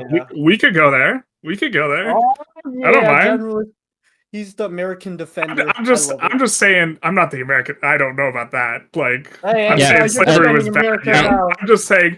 UK is also American. partially responsible. Like, Just a smidge. I also love how Smithy, when he's gonna fight back, he says, "Why didn't you ban?" Like, Generalist is personally responsible for the US banning slavery late. Also, just to be clear, we got around to it in the US. No, I had no part in it. Well, it would have been the economic conditions were really good for slavery. I wonder why. Almost like exporting a ton of cotton to the UK was profitable. Like in Vic, we should make slavery more viable. I mean, technocrat. I think if you're talking about like game balance, it probably should be a little bit better. But like, I also don't care that it's sucks. Right. I'm super fine with it not being meta. Exactly, I would really hate if it was meta. I don't want to address the person in chat who's like, "Why aren't you going slavery?" And I'm just like, because it makes me feel some kind of way, man. I don't know. I mean, I don't know how Paradox would deal with that if they made slavery the best thing you could do in the game. They're never gonna make something controversial meta. I mean, come on, that it's not. That being racist should be better than it is in Vic 3. I mean, guys, I think you underestimate how Paradox designs games. Like the Paradox, like the Paradox games are like quote machines. Like all of the Paradox games can just generate the best kind of, like, it's meta in CK3 to marry your sister over and over again. Sure. It is meta. It is meta in. It is meta in Hoi. If you're just a neutral country, you can choose. It's meta to go fascist because you can get more recruitable pops or whatever. True. Like, it's they don't hide away from, like, come on, it's part of the experience. Okay, no. I just disagree fundamentally with this. With in Hoi, they completely dodged the genocide. Oh yeah, they did. Absolutely. And so, they don't make it so you can play Germany and then genocide the Jewish population in order to increase public sentiment because you have scapegoats. That's not meta. That's true. And they just we're not going to talk about it. It's like, and that's what they do with everything. There's also genocides from Vic 3 that are completely omitted in events. Yeah. Oh. I forget which ones, but wait, really? Oh, I gotta find those. Well, I mean, just look up genocides in the time period. Oh, I'm doing that. Wait, I forget exactly when the Armenians got bent over by the Ottomans or the Turks. Yo. But I think that's within the scope of Victoria 3. When was when was Belgium like doing stuff in Congo? Yeah, they're also like underreport on like that type of stuff too. It's like, whoops, we killed a whole bunch of indigenous people. Like, I think they absolutely shy away from it. Like, fascism as a title isn't like controversial in the same way. Making fascism as a title meta is not controversial in the same way as like slaughtering a given population is. Oh well, yeah, fair enough. Marrying your sister's kind of sus, though. That's a sus meta. Or your mother. Yeah, even better. It's sus in a different way. It's sus in a way that doesn't like seem like it's targeting one group of people. Yeah, exactly. It's not. It is. Well, it is not socially acceptable, but it's not. It's universally unacceptable. Yeah, exactly. It's like yeah. Well, like are there in Hoi? Are there events when you land in Nanjing as Japan? Obviously not. It's okay. Well, it's just I haven't played much Hoi. I'm just asking. But there should be. There should maybe, but then you start upsetting like segments of the population, and then also I don't think you like people doing RP runs where they're like trying to maximize how many like innocent people they kill. That's so messed up, bro. Like they make it hard to kill innocent people. Yeah, right? To be fair, yes. In a general sense, not like categorically, but. And do you remember like, or if you were around when they were doing like presser release for Victoria 3, they were very tentative about the way they talked about slavery, and they were very defensive about the implementation of it and the choosing to implement it, and they tiptoed around the entire thing. Yeah, I remember that. Yeah. Really? So, which like I don't begrudge them or blame them, but like. No, I definitely think that they dodge a lot of stuff that is like historically significant because it's controversial. Yeah, because they're making a game, not like a history lesson. True. Yeah. Did you look up what genocides happened during the Victorian era? I heard some clicky clacky. Oh, okay. I'll do it right now. No, you don't have to. Also, it's probably not good for the podcast, but like. No, we can talk about anything on here, honestly. Yeah, we don't. There's no ad. There's no ad revenue yet. So. Yeah, well, but I'm saying there's a difference between it's not good and like we can do it. But well, here's the thing. I mean, we're having a genuine discussion, though. Sure. Yeah. We're having a genuine discussion, and I mean it's relevant because we're talking about the publisher, and like I also think that like I think one of the reasons why I'm less likely to get like invited with them to do like partnership projects is also like because I don't mind talking about stuff that is controversial from their perspective. Right. Mm-hmm. Yeah, they just want that somebody who is super neutral and doesn't have strong opinions about. Yeah. They just not even like or like not even super neutral, like even just like I did like a 12-hour stream where I just ripped on Putin for 12 hours. Oh yeah, the birthday stream. No, Ukraine conquers. Yeah, it wasn't the birthday stream. No. Ukraine conquers Russia. I mean, the anniversary of the invasion. I mean, the birthday of war. Yeah. Really? You did that on the anniversary? Well, yeah. We just play Ukraine and we conquer Russia. However long that takes. I think it took me like 14 hours. That's kind of funny. It's harder now because they made Ukraine smaller. Yeah. And another color for some reason. I don't know why. It's like purple now. I kind of like the color. I think I do, but like it used to be yellow. I don't. Yeah. Oh wait, it's not yellow anymore. No, it's blue, right? No, it's like purple, or is it blue? Oh, deep. It's a different color. Yeah. All right. Anyways, guys, I think we should start wrapping up here. Yeah. And any other questions you guys have for Generalist here, fellas? I've really enjoyed this. I do have one. If you guys can hang on for another 5 minutes. Yeah. Obviously, you and me, Generalists, are kind of into the whole like you can spreadsheet your way into Vic, right? and like even when Wick was released, people was kind of, well, like jokingly, but with a bit of seriousness in there. They were jokingly saying that we're gonna play, you know, Microsoft Excel with just a different skin, right? Yeah. Do you feel like the game is doing enough for it to not feel like a spreadsheet with just a nice art, right? It probably depends on your level of knowledge in the game. Yeah. The game for me, like, most of my decisions that I make in game are informed by like my knowledge of what the numbers in the spreadsheet look like. And so, but like also every single game behind the entire game is just like behind the GUI is just a bunch of numbers. Yeah. For every single game. So like.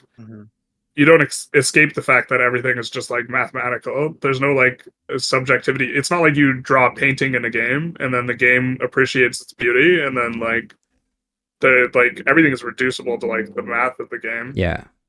And the various relationships. And I don't know what a good enough job would look like. I either like to a new player, does the new player feel like they're playing a game versus like a spreadsheet? Probably. But the new player like also makes a lot of bad assumptions about how things work because they don't understand the mathematical connections. And so the way you understand the mathematical connections is by like seeing them or just like vibing and like eventually getting it. But like I mean, like you're saying, like almost all games can be reduced. Take speed running for example, right? The game is the game is reduced so much into the like different like frame perfect angles and whatnot. Like it's reduced to the bare minimum to be extremely predictable and calculable, right? But I've been thinking. Performance is reduced to like the number as well. Yeah, exactly. Speedruns, like the speedrunner is only thinking about their time, right? But so I've been thinking about this a lot actually, and I think that they are. I mean, the game is doing a decent job in hiding that it's basically a spreadsheet simulator, right? Because like because it's you were asking like what does a good like skin look like, right? And I think and I think what it does is that it keeps the system like complex enough so it's not extremely easy to like predict or calculate in beforehand. Like you can go into a game and with the knowledge that obviously you're going to be focusing on the stuff that is construction efficient, right? Logging camps and sulfur mines and whatnot, right? But the game kind of, well, it throws you curveballs in that, well, you don't have, well, if you're playing a really large nation, you have access to all of them, but I don't have access to this particular, I don't have access to iron right now, so I'm going to stay on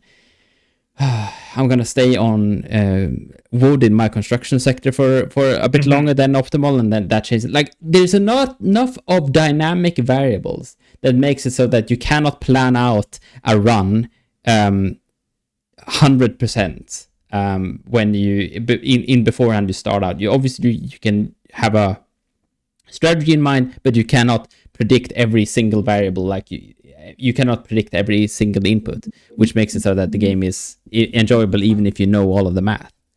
Would you agree to that? If the question's regarding predictability and you can't predict an entire run, I would agree with that. You can't like deterministically predict an entire run, but to be fair, simulating an entire economy in a spreadsheet is also incredibly difficult. Yeah, exactly. Like and if the level of complexity is to you such that if you're talking about having a level of complexity such that it's not like tic-tac-toe where like when you know the solution to tic-tac-toe it becomes fun, like it's just super uninteresting and you know how exactly every single game's go, you start in the corner, the other guy goes middle, and eventually it's a draw. Where do you start middle? I think you corner start. But it's a mathematical certainty, at least. Like it's not dynamic. It's solved. There's only so many. What it is? It's like 9 times 8 times 7 times 6 or whatever number of like possible moves, excluding actual wins, which you have to. So like but like once you remember the algorithm, if it's something like that, then I would agree with you. But like when I'm playing Victoria 3, I don't feel like I'm interacting with the real world. If that's like what the question is more aimed at, right? I'm interacting with situations which, as they arise, I have to respond to them, and I can't necessarily calculate out that they would respond. And also, a lot of times, I don't know what's best. But I know that the decision is based on this, and I don't know what the output is. But I know if the output's over a certain threshold, it's better, and if it's under a certain threshold, it's worse. And like I understand like the framing of the mathematical question, but I don't feel like I'm inside of like a sort of story. I don't have like a story level immersion with Vicky 3, which I don't think you need in a grand strategy game. I don't think people who are looking for that are playing RPGs, but like for like the good enough job question, I think like it depends what you're looking for as well. Right. Like an RPG that makes you feel like you're playing math is like probably doing it wrong. Unless like Path of Exile. Because Path of Exile has that a lot, right? Where you build your build in beforehand, and you calculate every like this is the route. I mean, this is the damage per second I'm going to have. And then like there's a bunch of calculations. There's like a special program just for calculating the power of builds in Path of Exile, and like there's like hundreds of decision points, and you can calculate what skill tree is exactly going to be best. And it's like not about vibes at all. Like another RPG would be about, but like I guess the discussion kind of falls back on what is considered a success for Victoria 3, because what you're aiming at is definitely going to be different. Like do you want to feel like immersed in the spirit of your nation and like feel like you're leading a country and like this type of, are these feelings important? Because I don't really get them when I'm playing. Right. I mean, it's a asked for feature, right? People want to make every country feel a bit different than from each other, right? So instead of I'm just building, I'm looking at the spreadsheet and I'm building logging camps and I'm building iron mines and I'm building, that's what people have asked for, but it's explicitly outside the design philosophy of the devs to not give. They do not want to give unique country bonuses to any country. Although they've given a bunch out now recently to like Circassia and Afghanistan and this type of stuff. Oh, really? Oh, true. To the really small ones that are like kind of inconsequential. Like Afghanistan has a permanent bonus to government dividends efficiency. So theoretically, they're the best to go command economy on. What? That's crazy. Yeah, Circassia has a monstrous military bonus as long as you don't conquer the rest of the state. But then I think you get a throughput bonus, like on companies or something, like permanently. Persia gets one for like 20 years or something, which is like functionally that's like 20% of the game. And when you get it, it's like a remaining like quarter or a third of the game. Right. So weird. That's so weird. That seems so arbitrary, though. I mean, I know it's the Persia region. They're trying to. I mean, like it seems like they're trying to do two things at once, which they're trying to introduce unique flavor while simultaneously not making anything like. If you're the Ottomans, you should be building more furniture because Ottomans like. Right. Or like more rugs or something. If you're being less memey. Obviously, the furniture is the meme, but like so like that's like a game design question that's like outside the scope of like probably what I'm good at answering. That's like more a question for OPB probably. I don't know if you've invited him on, but the more immersion elements and like this type of stuff, he would probably be a good guest for that because that he seems very RP oriented and wants things to be like a simulation. And like me, I'm just like, I just want to figure this thing out, and I don't care if it's realistic or not. I think that figuring it out is interesting. But I don't like, I don't feel like I don't feel like a level of immersion like at all. Right. But like, does the simulation in of itself is enjoyable enough for it not like why you could instead just actually just play around with the spreadsheet in instead of playing the game, right?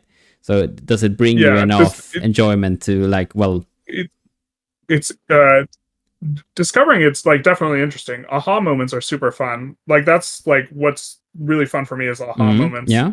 I don't get that many of those when I play anymore. Right. But like that's a function of me just like understanding the game better. And your I can play like speed 5 and talk to chat, pause relatively infrequently, play relatively solidly, and I don't have to pause to think about what decision is going to be correct very often. Right. So I do not feel that I have interesting decision points over the course of time when playing. Right. And the interesting sort of thinking occurs when looking at something really, really, really marginal, like what's the relative ratio of output to wages such that I value privatizing a building versus keeping it public, or privatizing a building versus keeping it publicly owned, because there's like a ratio, and it's like that's just like super marginal too. Right. Yeah. The ratio is like around like 50%, depending on how cheap construction goods are. Like it's interesting that like nationalizing foreign-owned buildings gets worse if you have like steel companies. Oh, really? Well, so the you have to look at it, the price of nationalization is constant, and the cost of you building another building is changes depending on what PM you have and how cheap the goods are. And so there's like a certain threshold where like nationalizing like foreign buildings is like less worth it.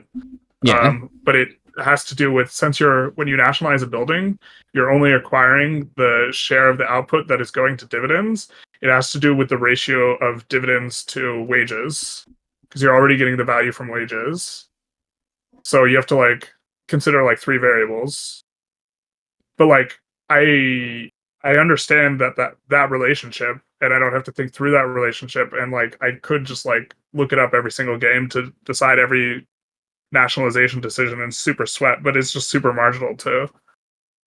Right. It doesn't like and how much value it actually provides in the long run is it's almost nothing. The interesting part is like figuring out that relationship or understanding that relationship and experiencing the aha, and then you're just kind of like actually executing it. It's like a chore. It's like the goods price equilibrium that we were thinking about earlier, right? It's a theoretical thing, which is super neat, and it informs decision making. Like you understand, like before I didn't understand what was up with wood, where wood would be really cheap early on and then expensive later. Like within a market, and like it wouldn't be able to hire even though it was expensive, and it had to do with like efficiency per worker, and that the equilibrium target price for wood changes depending on what's going on in your economy. Although now you don't run out of workers anymore, so like that part's like kind of gone. Like it's like less interesting. Right. Like if you go multiculturalism, you just don't run out of workers. So. Right. I guess why I'm bringing it up is that I sometimes get a feeling in games that I know the game loop in beforehand, which makes it so that I get less interested in playing the game because I can like predict like this is what is going to happen within the next 2 hours or so, which makes the experience worse. I was a bit nervous that when you were starting to figure out like the spreadsheet and whatnot, and I could reference the spreadsheet, that I was eventually just going to learn Victoria 3 like construction to the point that like I don't even need to, I will with a certain degree be able to predict what buildings I would be building when. So the game simulation just passing time, right? I think I arrived at the conclusion that the game is actually a bit it's enough dynamic for me so that doesn't happen, and it keeps being enjoyable to return to. So I'm just happy that I like. Yeah, I'm happy that Victoria 3 is it's able to be figured out, but like it's not. I haven't figured out like every single variable yet, so it keeps being enjoyable. Well, there's another element that's true for me, and it's probably true for you, is that we're actually not just playing Victoria 3 when we're playing Victoria 3. We're playing like a secondary game of like creating content or being entertaining or everything that gets involved in that when you're like making a video while you're making Victoria 3, like while you're playing Victoria 3. Especially while streaming, because you have to have it always on. Like when you're making a video, you're more playing the game than you are like you're not talking the entire time, or I'm not. And I play better when I'm not talking. Right. But like you're making two lines go up. Like you're doing the YouTube line and the Vicky 3 line, and it's like it does make it all just like much more entertaining. Right. That's why I like for example, Shum's content so much, because Shum, like, he kind of breaks you kind of break the like the model that you're supposed to be following. It's like I'm just gonna build just wine, and whatever happens next is chaos. Did you do that right? during the wine meta thing? Yes, I didn't even know it was the wine meta though. I just did it because I wanted to. There was a brief period of time where my wine was super meta because of how substitute goods work. Yeah, I've been meaning to take a closer look at wine, because wine is still either better or it's going to be worse than all the other drink luxury goods. But because it's a split need now, like it's either better or worse, and I haven't taken a look at it. It's both intoxicant and luxury. No, luxury drink. No. Whatever. Yeah, and the thing that's different is now it's weighted for both differently than the other intoxicants or the other luxury drinks. Yeah. Such that, but the weighting, it's gonna there's a numerical break point where it's either better than the other luxury drinks or it's worse. It's not going to be better than opium, because the opium PM is insane, but it might just be better than the other luxury goods, or it's just worse. In which case you want to push the other luxury goods and actively suppress wine, which is something interesting. I haven't figured it out. It's one of the two, because the relationship is now different, whereas before coffee, wine, and the other one were just all exactly the same. What's the other? Tea, yeah. Sans obsessions, which is like a different consideration. Anyway, sorry guys, I'm gonna have to go now. It's getting late for you, Smithy. Yeah. I've got stuff to do in the morning. Sorry, guys. Oh, you're UK? You sound British. Okay, there you go. He sounds British. He sounds British. Yeah. Sorry, guys. Like, I guess you guys can continue if you like. We were going to wrap up. I just, asked another question, and it took another 20 minutes. So that's on me. Yeah. But great having you, Generalist. Really. Yeah, thank you so much. Thank you so much. It was nice to connect and not feel disconnected. Oh yes, dude. Anytime. Listen. Yeah. That's the point of this podcast. We just want to connect the community more. And since you're you're a cornerstone of the community. Yeah. I appreciate it. We needed you here. We needed you. It was fun. It was nice. I like talking about Vic 3. I don't get to. Obviously, I get to talk about Victoria 3, but I get to talk at a microphone about Victoria 3, which is different than talking with people. Yeah. And you talk with viewers, but like they can't type fast enough to like have like an interaction. Exactly. There's an asymmetry there that changes things. Yeah, of course. Well, thank you very much for joining us. And I don't know. Anyone else got anything you want to say? No, it's been a pleasure. I better not. Any last minute questions? I better not. We'll be here for another 4 hours. Yes. Yeah, well, thanks, guys. What's your opinion on metaphysics? All right. Oh my god. Is life worth living? Let's not go down the Camus route. Okay, guys. Yeah, great podcast. Yeah, see you a bit. Go Bye. subscribe to Generalist, boys. Yeah, subscribe to Generalist. Yeah. Whoever's I would not be the man I am today without him. So go watch his videos. Is that an endorsement or? It's supposed to be Generalist.